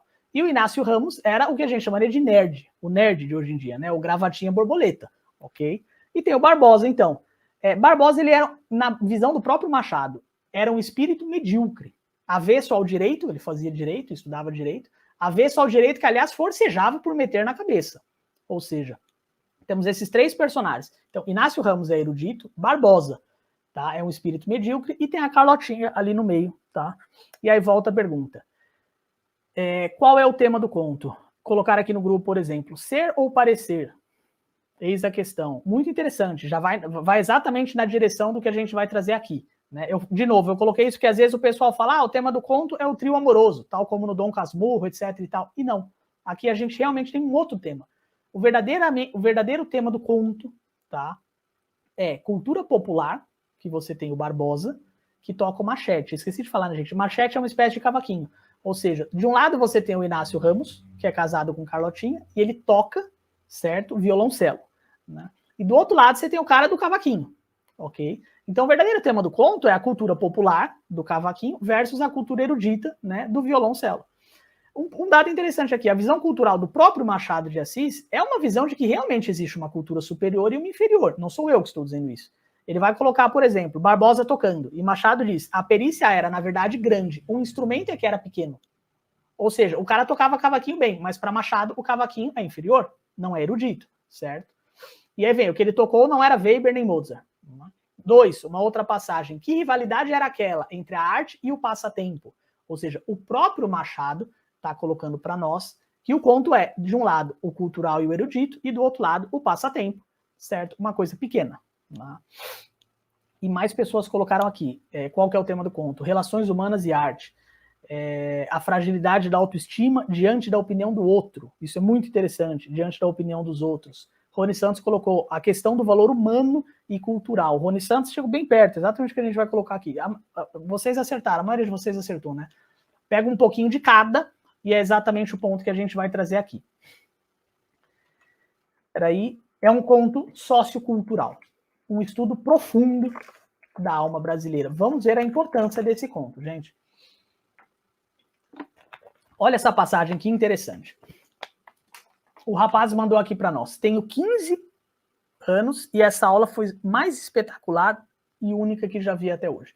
Muito obrigado e sigamos, vamos seguir aprofundando aqui, que é exatamente nessa linha que a gente vai. Olha esse conto do Machado. De novo, é um conto sociocultural, um estudo profundo da alma brasileira, ok? Tem 4 passagens que a gente vai trazer aqui. 1, olha o que Machado diz. Moravam ambos, que é Inácio Ramos e sua mãe, em lugar afastado, em um dos recantos da cidade, alheios à sociedade que os cercava e que os não entendia. E vai. Sobre a mãe de Inácio vai ser dito, restava-lhe sua mãe, boa e santa senhora, cuja alma parecia superior à condição em que nascera. Tão elevada tinha a concepção do belo. Então a mãe dele tem uma concepção de belo elevada, a alma dela parecia superior à condição em que ela nascera, e eles viviam alheios à sociedade que os cercava, mas não os entendiam. Gente, nós estamos entrando aqui, vamos ficar pertinho de novo, tá? Naquilo que eu chamei de o drama de você nascer inteligente ou leitor no Brasil do funk, no país do funk e do futebol. A gente está entrando aqui no nervo do drama que a maioria de nós vive. A gente não está aqui 9 horas da noite, uma segunda-feira, foi o que eu falei, porque eu sou um bobão que decide trazer uma visão, sei lá de onde que eu tirei do sovaco, a respeito da grande literatura. Não, o Machado entendeu isso em um nível de profundidade absurdo. No Brasil, é o feijão e o sonho do Origines Lessa. De um lado você tem o cultural e o erudito, e isso não se conecta com a vida real. O que ocorre? A maioria dos meus seguidores são pessoas de inteligência acima da média e de sensibilidade acima da média. E o que acontece? Muitas vezes essas pessoas ficam desajustadas na sociedade, porque o Brasil não foi feito para isso. Igual acho que foi a Gabi que colocou há pouco. Ela está lá se matando para tentar colocar o hábito da literatura dentro do contexto que ela vive de professora e não consegue. Simplesmente parece que o sistema não foi feito para isso. Então, olha a profundidade que Machado traz para nós aqui nesse conto. Inácio Ramos e a mãe do homem, que era uma santa senhora, inclusive, eles eram alheios à sociedade que os não entendia. Ou seja, no Brasil, você procurar alta cultura, você procurar grande literatura, você nascer com inteligência e com sensibilidade acima da média, eu costumo dizer, ou isso vai se tornar uma missão na sua vida, você vai conseguir cumprir isso, ou vai se tornar uma maldição. Só por você ter mais inteligência, eu costumo brincar, né, que os inteligentes se subestimam e os idiotas se superestimam. Né? Tudo é tão simples para quem nada sabe, você percebe, que acaba se tornando uma maldição o fato de você ter uma inteligência e uma sensibilidade acima da média. Segue Machado, outra passagem. Inácio sabia que a sociedade não chegaria talvez a compreendê-lo, como ele desejava ser compreendido. Todavia cedeu. Ou seja, o homem não é compreendido pelo meio onde ele está inserido, porque é um meio medíocre, é um meio que puxa para baixo, é um meio que destrói a sua inteligência, o seu talento, suas capacidades, até você se moldar a esse meio medíocre e inferior a você, no fim das contas. 3. O machete de Barbosa não ficou escondido entre as 4 partes da sala de Inácio Ramos. Dentro em pouco, era conhecida a forma dele no bairro em que morava o artista. Elimão, né? Perdão. E toda a sociedade deste ansiava por ouvi-lo. Olha que interessante. Então, Barbosa tocando cavaquinho, todo mundo queria ouvir o cavaquinho do Barbosa. Ao mesmo passo em que o Inácio Ramos vivia desajustado, socialmente falando. Robson colocou aqui, o conhecimento liberta. Exato, Robson, é disso que se trata. Porém, em uma situação como essa que o Machado está colocando para nós, muitas vezes a gente nasce com essa capacidade de querer um conhecimento, querer uma inteligência e se frustra. Eu tenho muitos seguidores que me retratam isso. Adriano, eu estou desajustado, eu me sinto desajustado, deslocado socialmente, a pessoa é um professor, é um leitor, etc e tal. É aquilo que eu costumo dizer, chega com Machado, cola na resenha com os amigos e vai falar de Machado de Assis. Não rola, você entende? Pega uma menina e vai colar na banca, vai colar com as Amorcita, com as amiguinhas dela e falar de Clarice Lispector. Você percebe? Simplesmente não acontece, não dá liga, porque parece que o Brasil muitas vezes repele esse tipo de coisa. E aí tá aqui, Machado tá colocando isso para nós. Eu tô simplesmente lendo o conto de Machado, né? Então a sociedade repelia Inácio Ramos na altura da erudição e da cultura que ele tinha. E o Barbosa não, toda a sociedade ansiava por ouvir o cavaquinho do Barbosa. Tá, quarta e última passagem do conto. A rabeca foi o primeiro instrumento escolhido por ele, Inácio, como o que melhor podia corresponder às sensações de sua alma. De novo, uma alma nobre. Não satisfazia, entretanto, e ele sonhava alguma coisa melhor. Um dia veio ao Rio de Janeiro um velho alemão, que arrebatou o público tocando violoncelo. Ou seja, quem ensinou para ele o violoncelo para Inácio Ramos foi um alemão. Olha que dado interessante. Quer dizer, não foi no Brasil. O Brasil não cola com a alta cultura, com a erudição, com a literatura, com os livros e etc. Percebe? Foi um alemão que veio e ensinou para ele. E Inácio Ramos passou a vida inteira deslocado por querer buscar uma cultura, por querer buscar, certo, erudição. Maria Adélia colocou para nós aqui, o conhecimento liberta e isto assusta os governantes. Exato, é um dos grandes problemas. Como a gente falou aqui, o sistema parece não ser feito, ok? Para que nossas crianças sejam alfabetizadas com proficiência, para que possam, por exemplo, votar, né, de uma melhor maneira, para que possam conduzir o rumo e a história da sociedade. Não, parece que é tudo realmente um jogo de cartas marcadas, né? Tá. Aí vai. Qual é o ponto? O problema central que a gente está tentando colocar aqui.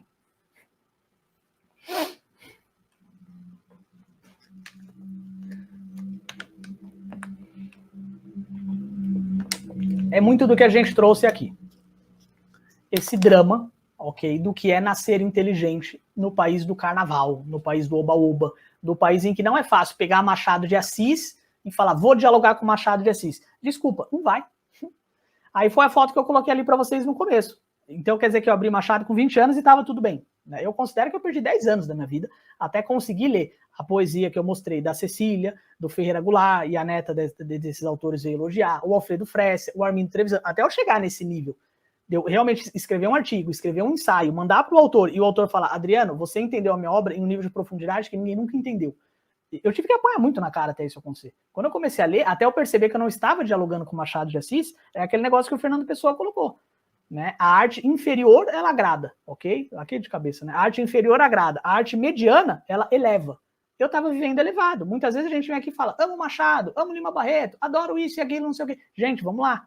Às vezes nós estamos sendo apenas elevados por esses livros e por essa arte. Não quer dizer que nós estamos sendo libertos, você percebe?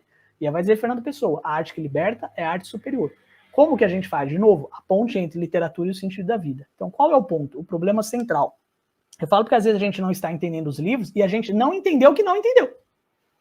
Aí que está o ponto. Aí tem um pouco do leitor Pantagruel. A gente acha que está dialogando, só que é aquela coisa, a vida não muda em nada. E a gente continua desajustado. Por isso que eu trago, enfim, aqui, são as últimas partes, na verdade, do conto. O Amaral é um outro amigo, né, do Inácio Ramos. Amaral revê Inácio Ramos depois de um certo tempo. E a gente tem essa cena dramática. Eu vou pôr ela inteira na tela para vocês. Né? Então, Inácio Ramos ergueu-se e tocou de novo o violoncelo. Não acabou, porém, no meio de uma arcada, interrompeu a música e disse a Amaral, que era um outro amigo dele. É bonito, não? Sublime, respondeu o outro. Não, disse Inácio Ramos. Inácio Ramos, Machete é melhor. E deixou o violoncelo e correu a abraçar o filho.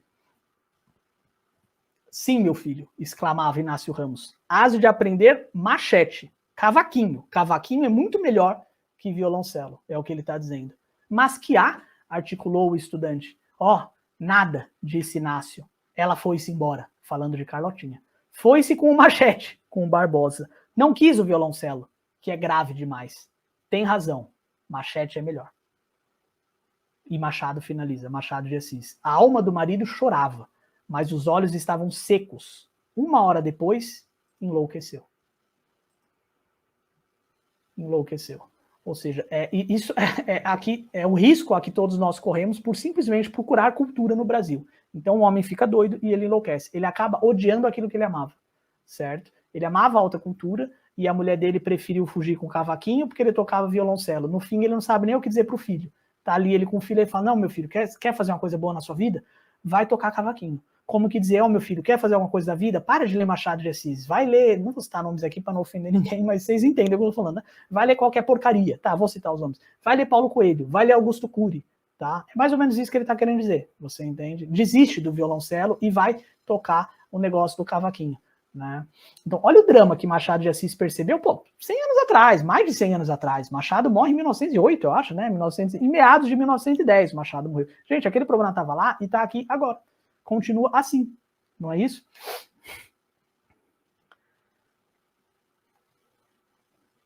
Afinal, de quem é a culpa? Certo? Afinal, de quem é a culpa? Essa pode ser uma pergunta aberta, inclusive. Né? A gente tem uma situação aqui de quem que é a culpa? Carlotinha?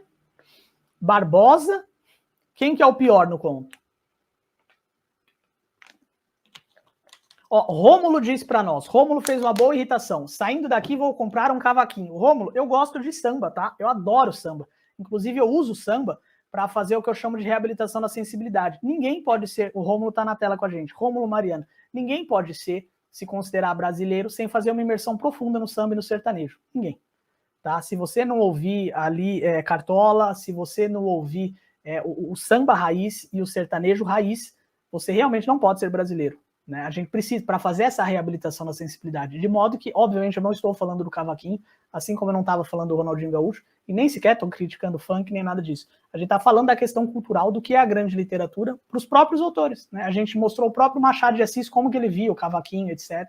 Mas eu também duvido muito que Machado fosse contra o cavaquinho, não se trata disso, né? E, de novo, né, eu sou fascinado no samba, na história do samba, e todo santo dia eu ouço samba.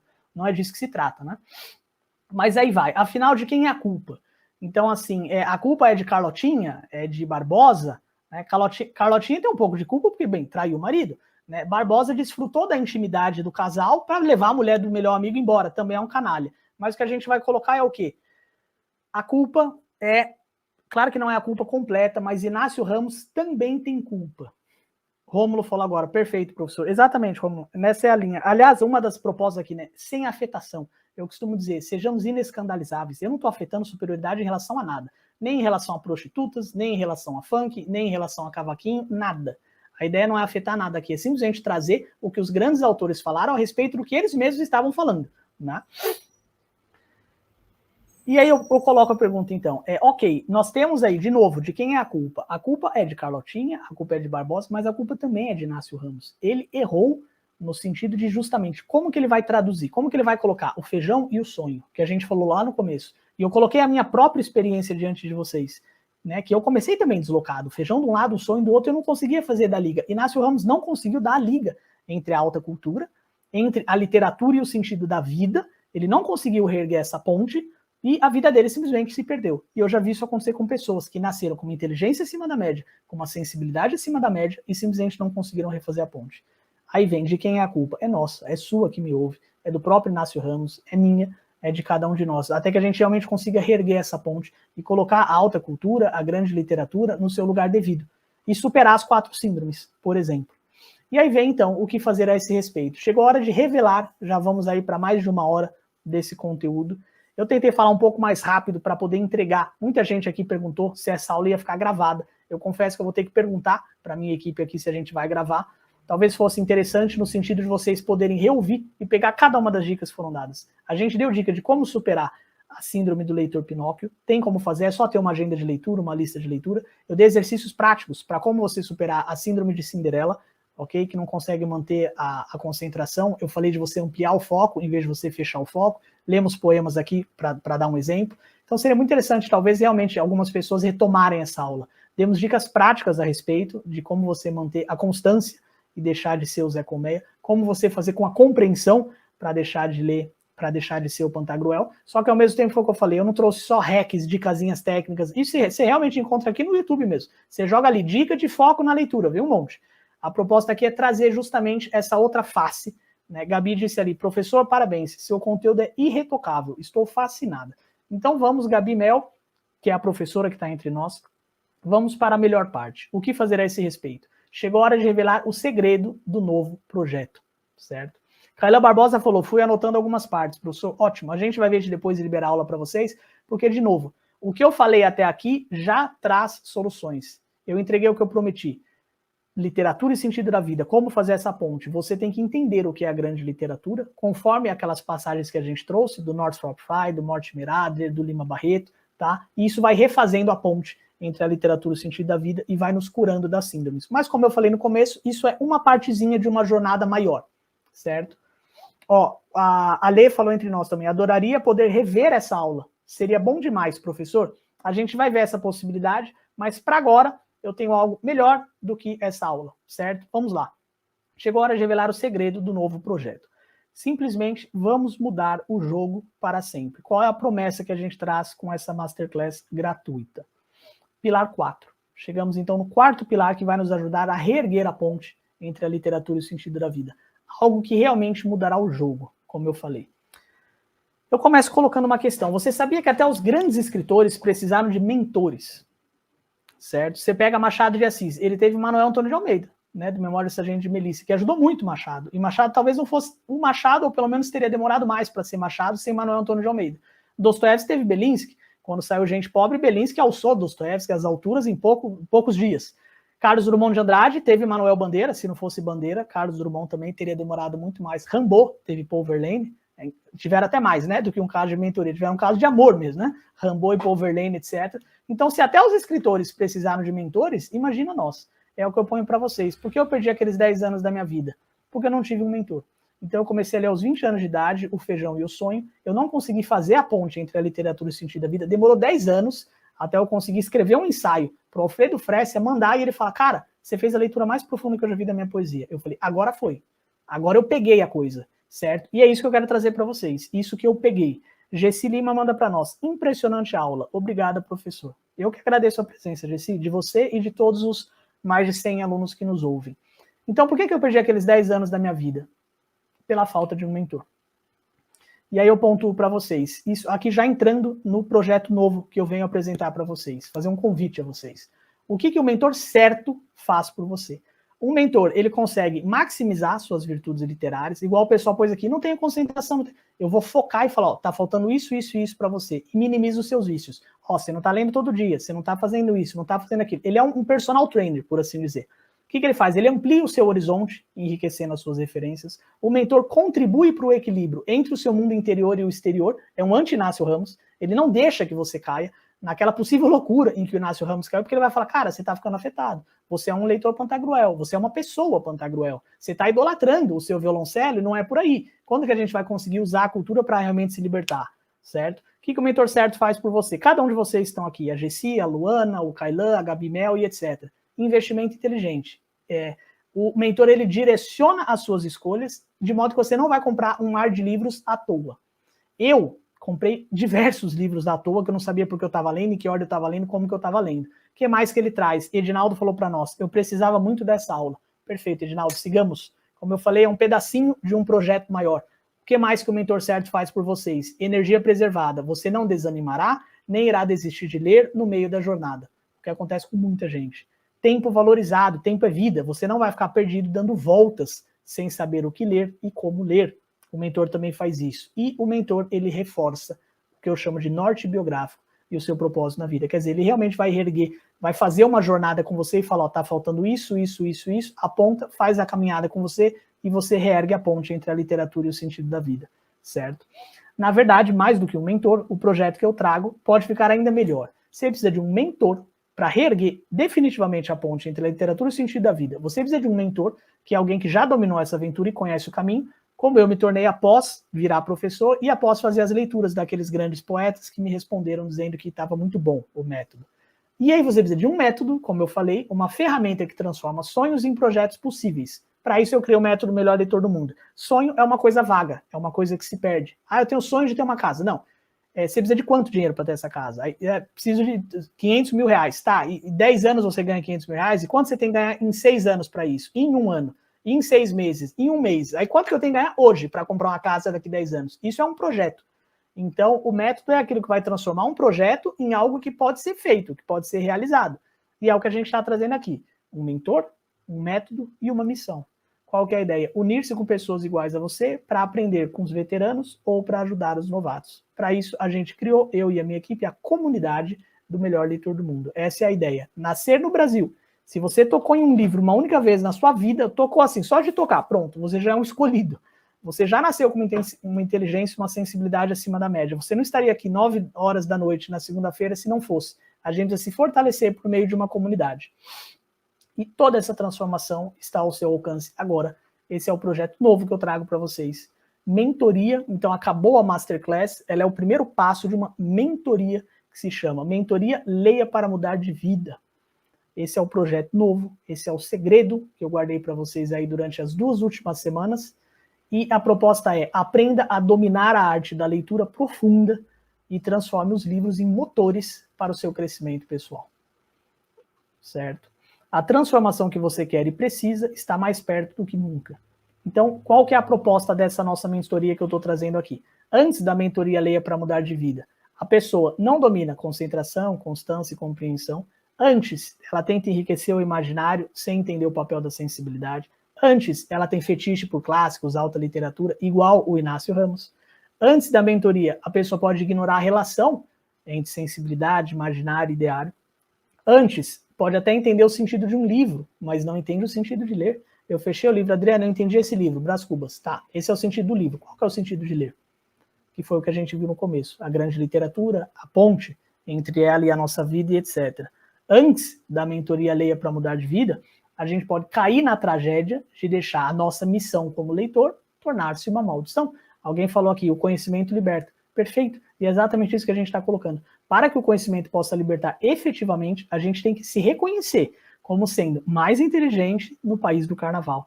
E como sendo o Inácio Ramos em potencial. Quer dizer, você vai acabar ficando louco no meio de uma cultura tão mediocrizante. Então, não cai nessa tragédia por meio de uma comunidade como essa de que eu estou falando, a gente não cai, não vai ser engolido pela mediocridade brasileira. E aí, antes da mentoria Leia para Mudar de Vida, o risco é não sermos alguém mais centrado, mais tranquilo, mais feliz e com padrões elevados, né, de autocontrole, igual a gente viu, a literatura traz autocontrole, autoestima, autoconhecimento e propósito na vida. E aí, a transformação que a gente quer e precisa. Após essa mentoria que eu anunciei, que eu estou anunciando, Leia para Mudar de Vida, a gente consegue aprimorar as habilidades comunicativas e emocionais, alcançar a capacidade de ler com concentração, com constância e com compreensão, desfrutar de uma leitura com equilíbrio cultural, igual eu falei, prosa e poesia, clássico e contemporâneo, nacional e internacional. A gente consegue superar o desafio de nascer leitor no país do funk e do futebol, encontrar o norte biográfico, ganhando essa força vocacional que eu falei, e tendo um protagonismo na nossa vida, a gente consegue atingir uma evolução pessoal, familiar e social. Quer dizer, primeiro a gente ordena a nossa alma, a nossa vida, e a gente vai ampliando. Aí consegue ordenar a nossa família e depois vai ordenando socialmente, amigos, colegas, empresas, etc. A gente evolui em todas as dimensões da vida. A dimensão intelectual, psicológica, profissional, social, espiritual e etc. Mentoria Leia para Mudar de Vida. O que a gente vai aprender na prática, o que a gente vai aprender na mentoria Leia para Mudar de Vida? Esses 7 pontos, eu vou ler mais rapidamente para não estender muito, porque eles também repisam um pouco do que a gente colocou antes. Maria Adélia falou para nós, palavras de muita reflexão, professor, obrigada. Eu que agradeço, Maria, e sigamos. O que é esse projeto incrível que a gente criou? Demoramos meses para criar e, como eu falei, tudo isso daqui é baseado nas dores e dificuldades que vocês mesmos trazem para mim. O que os meus seguidores, os meus alunos, os meus amigos precisam? É isso que a gente está pondo aqui. E na prática, situar-se na vida por meio da grande literatura, evoluir como pessoa e ganhar repertório para os desafios diários, descrever a si e ao mundo. Muita gente fala para mim, Adriana, eu não consigo me descrever, eu não consigo escrever o mundo e a minha realidade de hoje. Como que eu faço? A gente vai trazer os meios necessários para você se expressar, certo? Fortalecer a sua personalidade através daquilo que você absorve na leitura, né? Elias Borges falou, consegui assistir com minha turma de filosofia, afinal deu certo. Muito bom, Elias. O que a gente vai conseguir? Transformar a própria vida, a da família e a de outras pessoas, como eu falei, tá? Dominar, de novo, a leitura como um chamado e uma missão e expandir continuamente a nossa alma e a nossa influência. Então tem sempre essa proposta de comunidade, de não fazermos nada sozinho. Né? Eu costumo dizer, você mais inteligente ajuda mais gente. A proposta é você ficar um pouquinho mais inteligente todo santo dia. Tá? Como nasceu o método do melhor leitor do mundo que eu trouxe para vocês? Centenas de alunos satisfeitos e com uma vida transformada, que são as pessoas que eu vim atendendo e me aprofundando e tratando nos últimos 5 anos de trabalho aqui nas redes. Essa é a minha missão pessoal como professor, como escritor, que sou, como crítico, né, e como comunicador. Mais de 10 autores consagrados que reconheceram o método, como eu mostrei para vocês, e a gente vai trazer mais alguns agora. E mais de 20 autores especializados em estudos. Isso é muito importante, gente. Eu também não trouxe ideias aqui, soluções para vocês da minha cabeça. A gente pegou o melhor de Jordan Peterson, Mortimer Adler, A.D. Sertianges, Jean Guiton, Louis Lavelle, Riboulet, Paió, professor Pierluigi Piazzi. Todos esses autores têm dicas excelentes, certo? Ó, a Cláudia falou que os slides estão desfocados. Deixa eu ver se colocando só eles fica melhor, Cláudia. Assim fica melhor para vocês? Carlos também mandou, aula excelente. Então, a gente pegou para o nosso método todos esses autores especializados, certo? Em vida de estudos, em literatura, e implementou. E eu fui testando com vocês e vendo o que funcionava melhor. Isso faz parte do melhor leitor do mundo hoje, tá? O que mais, né, que ajudou no nascimento do projeto? Inúmeros investimentos financeiros e horas dedicadas. Eu dediquei muito dinheiro, eu dediquei muitas horas nos meus estudos, pesquisas, leituras, e hoje isso está no método. Então, você já entra no método com uma facilidade muito maior, tá? Mais de 50 dúvidas e dificuldades, de novo. As dificuldades que vocês mesmos me trazem, eu fui listando todas elas.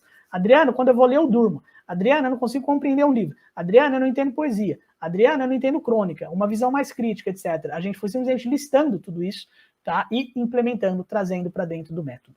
Agora eu queria mostrar muito rapidamente para vocês 3 pessoas especiais que mandam um recado para nós, tá? O Sérgio vai colocar aqui para a gente na tela 3 vídeos de 3 pessoas, tá? Cuja obra a gente pôde ler, etc e tal. O Josivaldo mandou, aula fantástica. Muito obrigado, Josivaldo.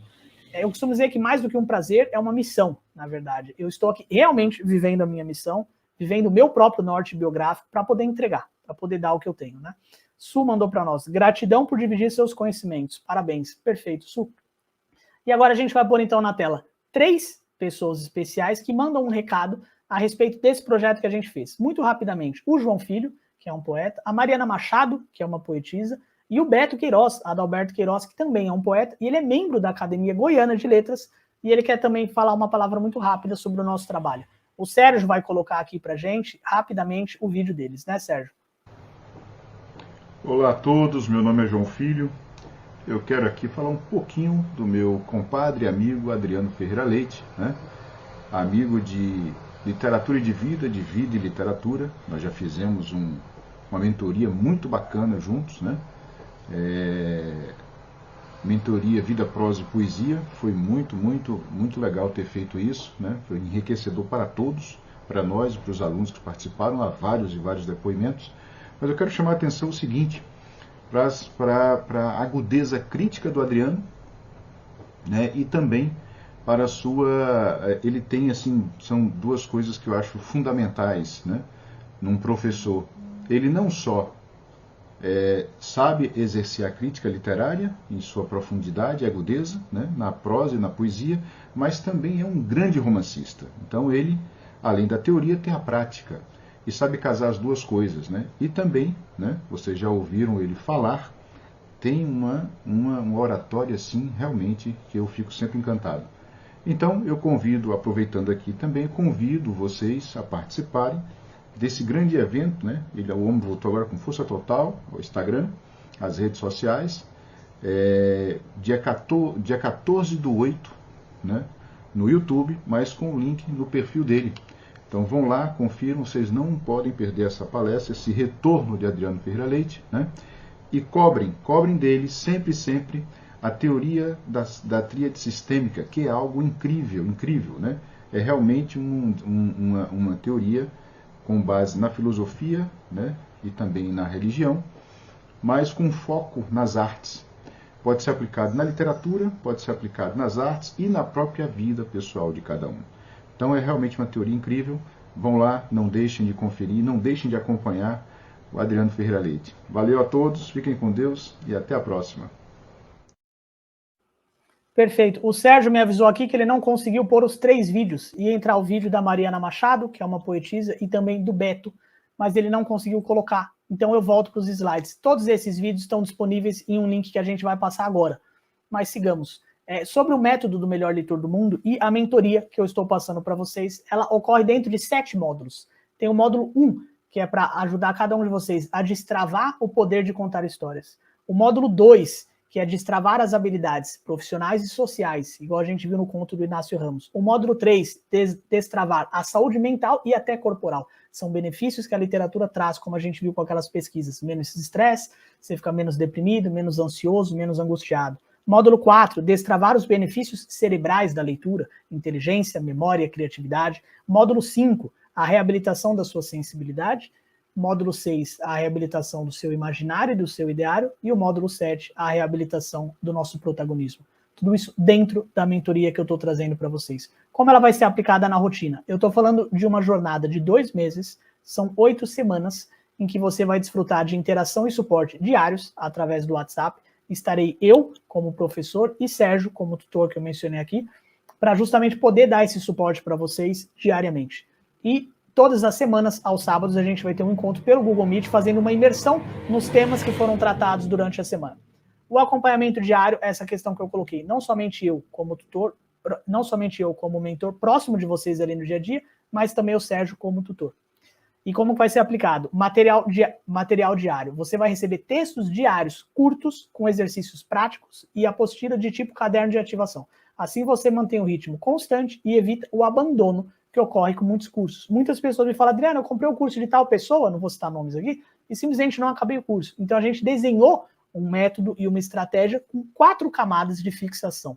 Primeiro, a gente manda um material que você pode ler 15 minutos de leitura por dia, 15, 20, 30 minutos. O material é específico e você consegue ler no seu celular. Segundo, você faz exercícios práticos com a gente pelo grupo do WhatsApp, com todos os membros, podendo trazer, tá, aquela prática que você fez. É a segunda camada de fixação. Terceira, essa troca de ideia com os colegas. Quarta camada de fixação, no sábado a gente faz uma imersão. Ou seja, são 4 camadas para garantir que você vai reerguer a ponte entre a literatura e o sentido da vida. Não vai acontecer aquela coisa de você ler um livro, comprar um livro e não ler, ou comprar um curso e não fazer. A gente realmente desenvolveu um método que consegue blindar você para reerguer a ponte e transformar a sua vida enquanto leitor. Por isso que a gente falou, entre na realidade da leitura profunda.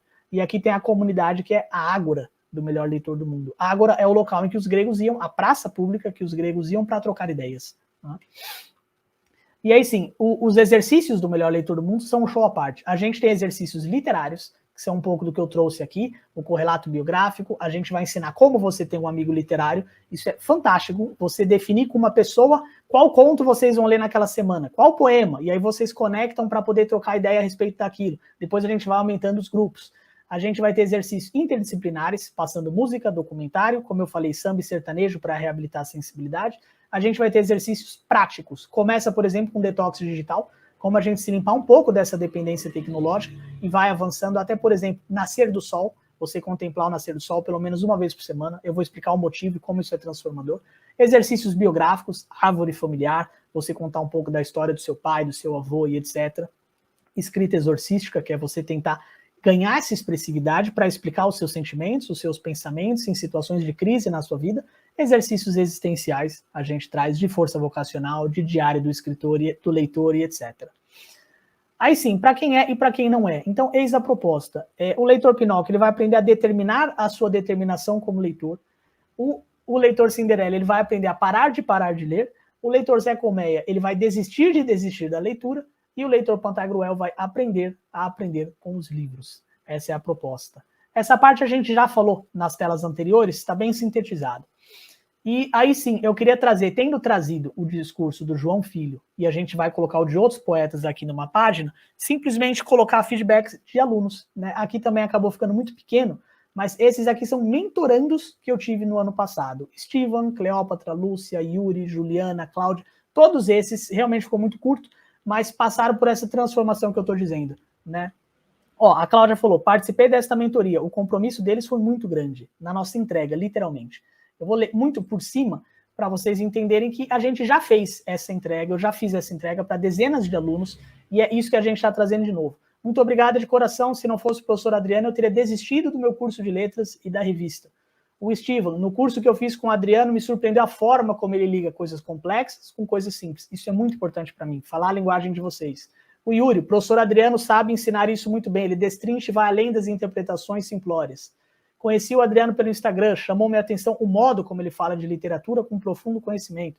A Cláudia, que acabou de falar com a gente e está aí no feedback. Ter como mentor o professor Adriano foi um divisor de águas. E mais exemplos. Elitânia, Luana, Yasmin, Raquel, Neide, Izzy. A mentoria foi uma experiência de importância ímpar na minha vida profissional e pessoal, como a gente prometeu, é mudança em todas as dimensões da sua vida. O Adriano é um professor com uma desenvoltura espetacular, muito dedicado, sempre tirando dúvidas, trazendo leituras e etc.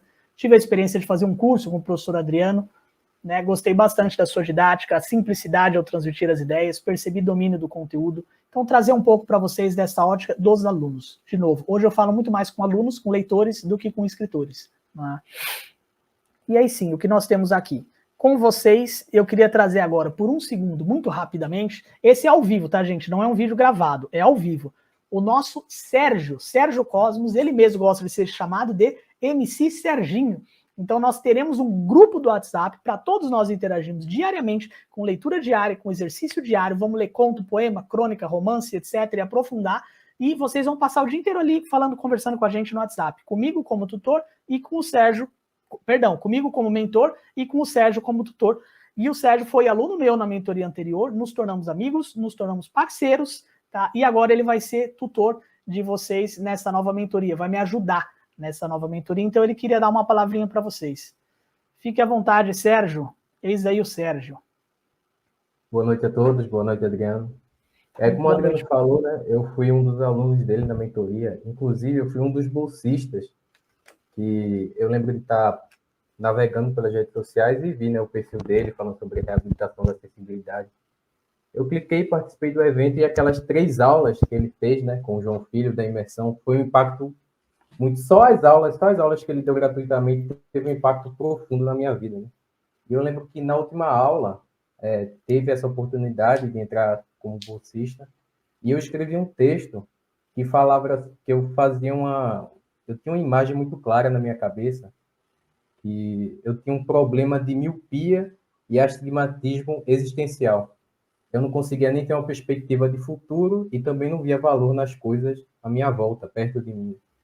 E foi quando eu escrevi esse texto, mandei, aí consegui essa vaga, né, na mentoria, e a partir desse momento minha vida mudou completamente e eu só tenho a agradecer ao Adriano. E nesses meses que a gente tem trabalhado junto, né, o impacto da mentoria foi tão grande que eu falei, não dá para parar aqui, né? Não dá para parar no final do curso. Eu tenho que ir além. Verdade. Se não fosse o Sérgio, nós não estaremos aqui. Como eu falei, tem amigos aqui, tem parceiros e familiares ajudando a gente a poder conectar e entregar todo esse conteúdo para vocês. E Sérgio realmente acabou conseguindo levar aí essa proposta, essa entrega de conteúdo, de material para vocês a um novo patamar, né? E é exatamente nesse sentido, Sérgio fica aí, Sérgio não vai sair, tá? E a gente anuncia, então, como exatamente vai funcionar. Primeiramente, os sorteios, né? Qual que é a ideia? Eu vou colocar um conto aqui, um poema, e eu vou ler ele, e para alguns, assim, vai ser mais vamos fazer o sorteio, né? Vai ser mais uma questão de rapidez, tá? Do que de descobrir de quem que é aquele poema, ok? Mas eu vou ler um poema aqui, e a primeira pessoa a responder o poema vai levar o livro, então, 100 melhores poemas brasileiros, certo? Vamos lá, então. Eu vou lendo e a minha equipe aqui vai ver qual de vocês foi o primeiro a dizer de quem é o poema. A proposta não é ser difícil, tá, gente? Vamos lá. Espera aí só um segundinho que não abriu aqui. Espera aí. Vamos lá, preparando o rufar dos tambores. Vamos ver quem que vai ganhar o livro. Ok, espera aí. Vou ler um poema e o primeiro que responder de quem é, eu vou ler os primeiros versos. E como eu palmilhasse vagamente uma estrada de Minas, pedregosa, e no fecho da tarde um sino rouco se misturasse ao som de meus sapatos, que era pausado e seco, e aves pairassem no céu de chumbo, e suas formas pretas lentamente se fossem diluindo na escuridão maior, vinda dos montes e de meu próprio ser desenganado. Vamos nos comentários. Pronto, já veio, já veio. O primeiro a responder foi Luan, é isso mesmo? Carlos Drummond de Andrade, A Máquina do Mundo. É isso mesmo? Perfeito. Então, a equipe vai conversar com você, tá, Luan? Como eu falei, o livro vai direto da Amazon para sua casa. A gente vai conversar com você para fazer o livro chegar em você. É só mandar uma DM lá no perfil do Adriano, que a gente te responde lá. E já faz perfeito. todo o procedimento. Diz aí, Luan, então, se você entendeu o que o Sérgio falou, acho que sim, né? É só fazer isso daí. Legal. Perfeito. E agora, então, nós temos aqui, vamos fazer o sorteio, tá? Das 2 bolsas de 100%. Né? Agora eu vou ler poemas de novo. E o primeiro foi só um aquecimento. Agora vem a melhor parte. Quem ganhar a bolsa é como no caso do Sérgio. Agora vem a melhor parte, a parte mais desafiadora. É uma bolsa integral de 100%, não vai pagar nada para fazer parte da mentoria Vida, Prosa e Poesia. Certo? Vamos lá, o poema. Turvo, turvo, a turva, mão do sopro, contra o muro, escuro, menos, menos, menos que escuro, menos que mole duro, menos que fosso e muro, menos que furo escuro, mais que escuro, claro, claro como água, como pluma, claro mais que claro, claro, coisa alguma, e tudo ou quase, um bicho que o universo fabrica e vem sonhando desde as entranhas, azul, azul era o gato azul.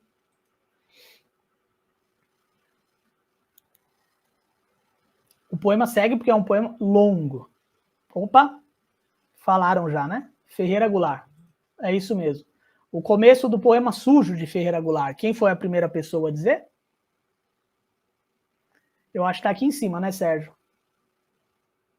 Foi a Bianca? Não, Bianca Maria Mendes. Foi a Bianca Maria Mendes. Perfeito. Então, Bianca Maria Mendes é a nossa primeira bolsista da mentoria Leia para Mudar de Vida. E agora a gente vai fazer o terceiro poema, a terceira e última leitura. Só para reforçar, Adriano, quem já foi sorteado, né? Só mandar uma DM no perfil do Adriano, que é @ferreiraleite.oficial. Mandar lá o nome, ó, eu venci lá no sorteio, ganhei a bolsa, ganhei o livro, aí a gente prossegue com o procedimento. Perfeito, muito bom. Então vamos fazer mais uma leitura de um poema equivalente à segunda bolsa. Vamos ver quem vai ser o segundo bolsista da mentoria Leia para Mudar de Vida. Vamos lá.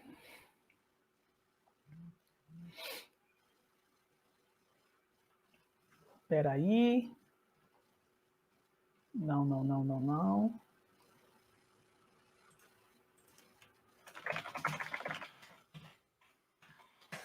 Ar dos tambores. Foi o que eu falei, para muitos é mais um poema de velocidade, é mais um desafio de velocidade do que um desafio de conhecimento. Vamos ver quem digita mais rápido. Recife, não a Veneza americana, não a Mauristad dos armadores das Índias Ocidentais, não o Recife dos mascates, nem mesmo o Recife que aprendi a amar depois. Recife das revoluções libertárias, mas o Recife sem história nem literatura. Recife sem mais nada. Recife da minha infância. A Rua da União, onde eu brincava de chicote queimado. E segue. Esse eu sei, hein? Então não posso ganhar, né? Não saiu ainda? A Rua da União, onde eu brincava de chicote queimado e partia as vidraças da casa de Dona Ninha Viegas. Totônio Rodrigues era muito velho e botava o pincê na ponta do nariz.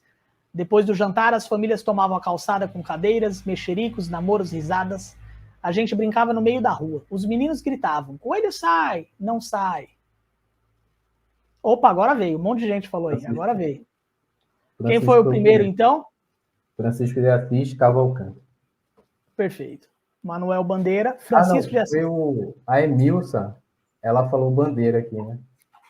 A Emilce falou Bandeira. Então foi a Emilce a ganhadora, é isso? O Sérgio é quem decide. Sérgio é o nosso... Perfeito. Não. O meu pé de manga falou antes. Então, sobe lá, vamos ver direitinho. O pessoal que está no grupo também ajuda a gente, vai, para a gente não cometer nenhuma injustiça. Certo. Foi meu pé de manga folhado.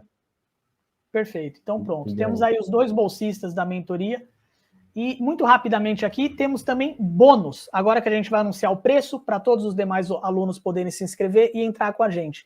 Uma aula que eu dei, uma masterclass sobre o Hemingway, você vai ter acesso com transcrição, aula de mais de 1h30. Uma aula que eu dei sobre Dante, o poeta do Império, e Hemingway é O Mistério da Linguagem. São 2 aulas incríveis que ajudaram muito os alunos. Você vai ter acesso a ela completamente entrando na mentoria e também com a transcrição. O guia espetacular dos 3 passos do melhor leitor do mundo para você realmente dominar o compromisso, a concentração, a constância e a compreensão nas leituras, e um guia de ressensibilização, como eu falei, tá? Qual seria o seu investimento diante de cada um desses pontos? Eu vou até aumentar a tela aqui para ficar bem visível. Vão ser 8 semanas completas de uma jornada que vai revolucionar as leituras na sua vida, tá? O valor de mercado de uma mentoria desse tipo é R$ 1.500. A interação e o suporte personalizado durante 60 dias, 2 meses, R$ 300. Tudo isso é valor de mercado. 8 imersões ao vivo, todo fim de semana, para a gente aprofundar os temas tratados na semana. R$ 147 cada imersão daria R$ 1.176. Os 4 super bônus que eu acabei de trazer. Os aulões, 147 cada um, e os guias, 97 cada um. Essa comunidade engajada de pessoas, que é a ágora do melhor leitor do mundo, tá? E esse valor todo daria R$ 3.661. Valor de mercado. Não fomos nem nós que calculamos isso. Você pega um expert para ele falar quanto que custaria todo esse suporte que a gente vai dar. E, no entanto, qual vai ser o investimento que você vai ter comprando agora? O seu investimento é de apenas 12 vezes de R$ 39,62 se você parcelar. Ou seja, R$ 397 à vista. Você paga no cartão de crédito, paga no Pix e paga no boleto também, não é, Sérgio? Também, cartão de crédito, Pix ou boleto. Ou seja, se você põe na ponta do lápis o suporte que a gente vai dar durante 2 meses, todos esses materiais, apostila diariamente, exercício diariamente, tutor dando um suporte diário ali pelo WhatsApp, o próprio mentor dando suporte diário pelo WhatsApp, custaria um valor aí de cerca de R$ 3.000. Hoje em dia, qualquer mentoria que você vai atrás realmente tem um valor muito alto. A gente está fazendo essa proposta de R$ 397 à vista para essa turma, tá? A sua garantia, você se inscreve e você tem 7 dias para testar a plataforma, a usabilidade, conversar com a gente pelo grupo do WhatsApp. Se você quiser pedir reembolso dentro desse, me arrependi, não é para mim, não está no momento certo. O próprio CDC, o Código de Defesa do Consumidor, deixa você pedir o reembolso dentro dos primeiros 7 dias e a gente cumpre a lei. O seu tempo de acesso, todos aqueles que entrarem, a nossa jornada é de 2 meses, uma jornada muito intensa, e ao mesmo tempo você vai ter o acesso ao material. Não conseguir acompanhar, vai ficar gravado? Fica tudo gravado, a gente coloca tudo na Hotmart, mesmo que vai ser gerado no WhatsApp, a gente manda para a Hotmart, e você vai ter 1 ano de acesso integral à plataforma. E aí, agora, bônus relâmpago que a gente traz, né, Sérgio? Pessoal, para eu realmente poder trazer toda essa qualidade de suporte para vocês, a gente tem que colocar um limite de vagas. Eu adoraria atender 70, 100, 150 alunos? Sim. A gente consegue atender essa quantidade de alunos, só eu e o Sérgio? Não. Então, para falar assim, vamos atender qualidade. A última mentoria que eu dei, a gente conseguiu atender 40 pessoas em média. Para a gente conseguir atender 50, somos eu e o Sérgio. Então, o que a gente vai fazer? Os 10 primeiros compradores vão levar uma consultoria individual do melhor leitor do mundo comigo. Então, eu sempre fiz esse tipo de consultoria. Conecto só eu e você aqui, 1 hora. A gente vai tirar dúvidas específicas de leitura, dúvidas de livros que você esteja escrevendo, se você for autor. Você vai receber dicas de leitura personalizadas, aquela famosa lista de leituras eu trago, conselhos e direção biográfica e afins. Os 10 primeiros compradores, a gente já vai colocar o link aqui agora. Já temos 2 bolsistas que já estão lá no grupo do WhatsApp, e os 10 primeiros compradores, tá, vão ganhar como esse super bônus relâmpago a consultoria individual do melhor leitor do mundo comigo. Ou seja, aí eu já coloco mais de 10 horas de trabalho individualmente, conectando só com você que fizer parte desses 10 primeiros compradores. Então, de novo, era para custar R$3.000 e poucos, vai custar apenas R$397, R$397. É uma consultoria de 2 meses, o acompanhamento é diário, tem apostila, tem exercício, tem 4 bônus maravilhosos que você vai ganhar, tem o tutor e tem o mentor no grupo, e ainda assim, os 10 primeiros compradores realmente vão ter esse super bônus da consultoria individual. Aqueles feedbacks que eu trouxe antes, algumas pessoas fizeram essa consultoria individual também, e realmente foi uma coisa transformadora. Vocês viram os testemunhos, né? E é isso, agora você tem 3 opções diante de você. A do melhor leitor do mundo, matricular-se imediatamente e garantir a sua vaga, com altas chances de ganhar a consultoria individual, só os 10 primeiros vão ganhar, porque senão também eu morro. Imagina eu realmente conseguir dar o suporte para todos. Os 10 primeiros a gente garante que vão ganhar. Se você não seguir a opção do melhor leitor do mundo, você tem a opção do imprudente, que é não fazer nada agora, continuar fingindo que não é com você, né? E simplesmente correr o risco de falar, vou comprar amanhã, vou comprar depois e perder ou a consultoria individual ou perder as próprias 50 vagas que a gente não sabe né? Quando que vai ser? Elas podem acabar a qualquer momento, né? E a terceira e última opção que você tem, eu brinco aí que é a opção do louco, que é você realmente, né, deixar para depois, correr todos esses riscos e acabar ficando de fora. Já teve uma pergunta prática aqui no grupo, né, Sérgio? Dona Margot Terezinha, quando começa? Nós estamos conversando na segunda-feira, dia 14/8. Ela começa na próxima segunda-feira, dia 21/8, porém o grupo do WhatsApp já está funcionando, Margot. Então, assim, já tem 2 pessoas no grupo do WhatsApp, que são os bolsistas. Aqueles que comprarem agora já vão entrar junto com a gente na Hotmart e no grupo do WhatsApp. E aí já começa as trocas, né? Amanhã mesmo eu já vou fazer um onboarding ali com os alunos, a gente já vai trocando algumas figurinhas, mas a data inicial mesmo é na segunda-feira que vem, no dia 21. Tudo que eu vou entregar até lá é um brinde, né? É um aquecimento que a gente vai fazer. Tem mais alguma dúvida, Sérgio? Não. Coloquei o link para acessar, né? Quem quiser garantir as 10 consultorias personalizadas, né? Tá aí no... Como que as pessoas compram, então, Sérgio? É só clicar no link que está saindo no comentário aí agora. Perfeito. Saiu um link, então, aqui no comentário no YouTube, e a gente vai ficar aqui mais um tempinho, batendo um papo com vocês. Se eventualmente alguém tiver dúvida, entrou na página de compra, apareceu alguma informação, deu algum erro, alguma coisa, a gente está aqui para continuar o nosso bate-papo e poder dar um suporte para vocês. Então, o link já está ali no YouTube, é só clicar no link que vai direto para a nossa página de vendas, e ali já consegue fazer esse acesso, essa inscrição. E, de novo, a gente tem uma ordem ali oficial da própria plataforma de quem foram os 10 primeiros para a gente entregar depois essas consultorias individuais. Tá? E a última tela aí brinca, então, alô, alô, seja muito bem-vindo. Você acaba de entrar na jornada do melhor leitor do mundo, mentoria Leia para Mudar de Vida. Vamos, que a messe é grande.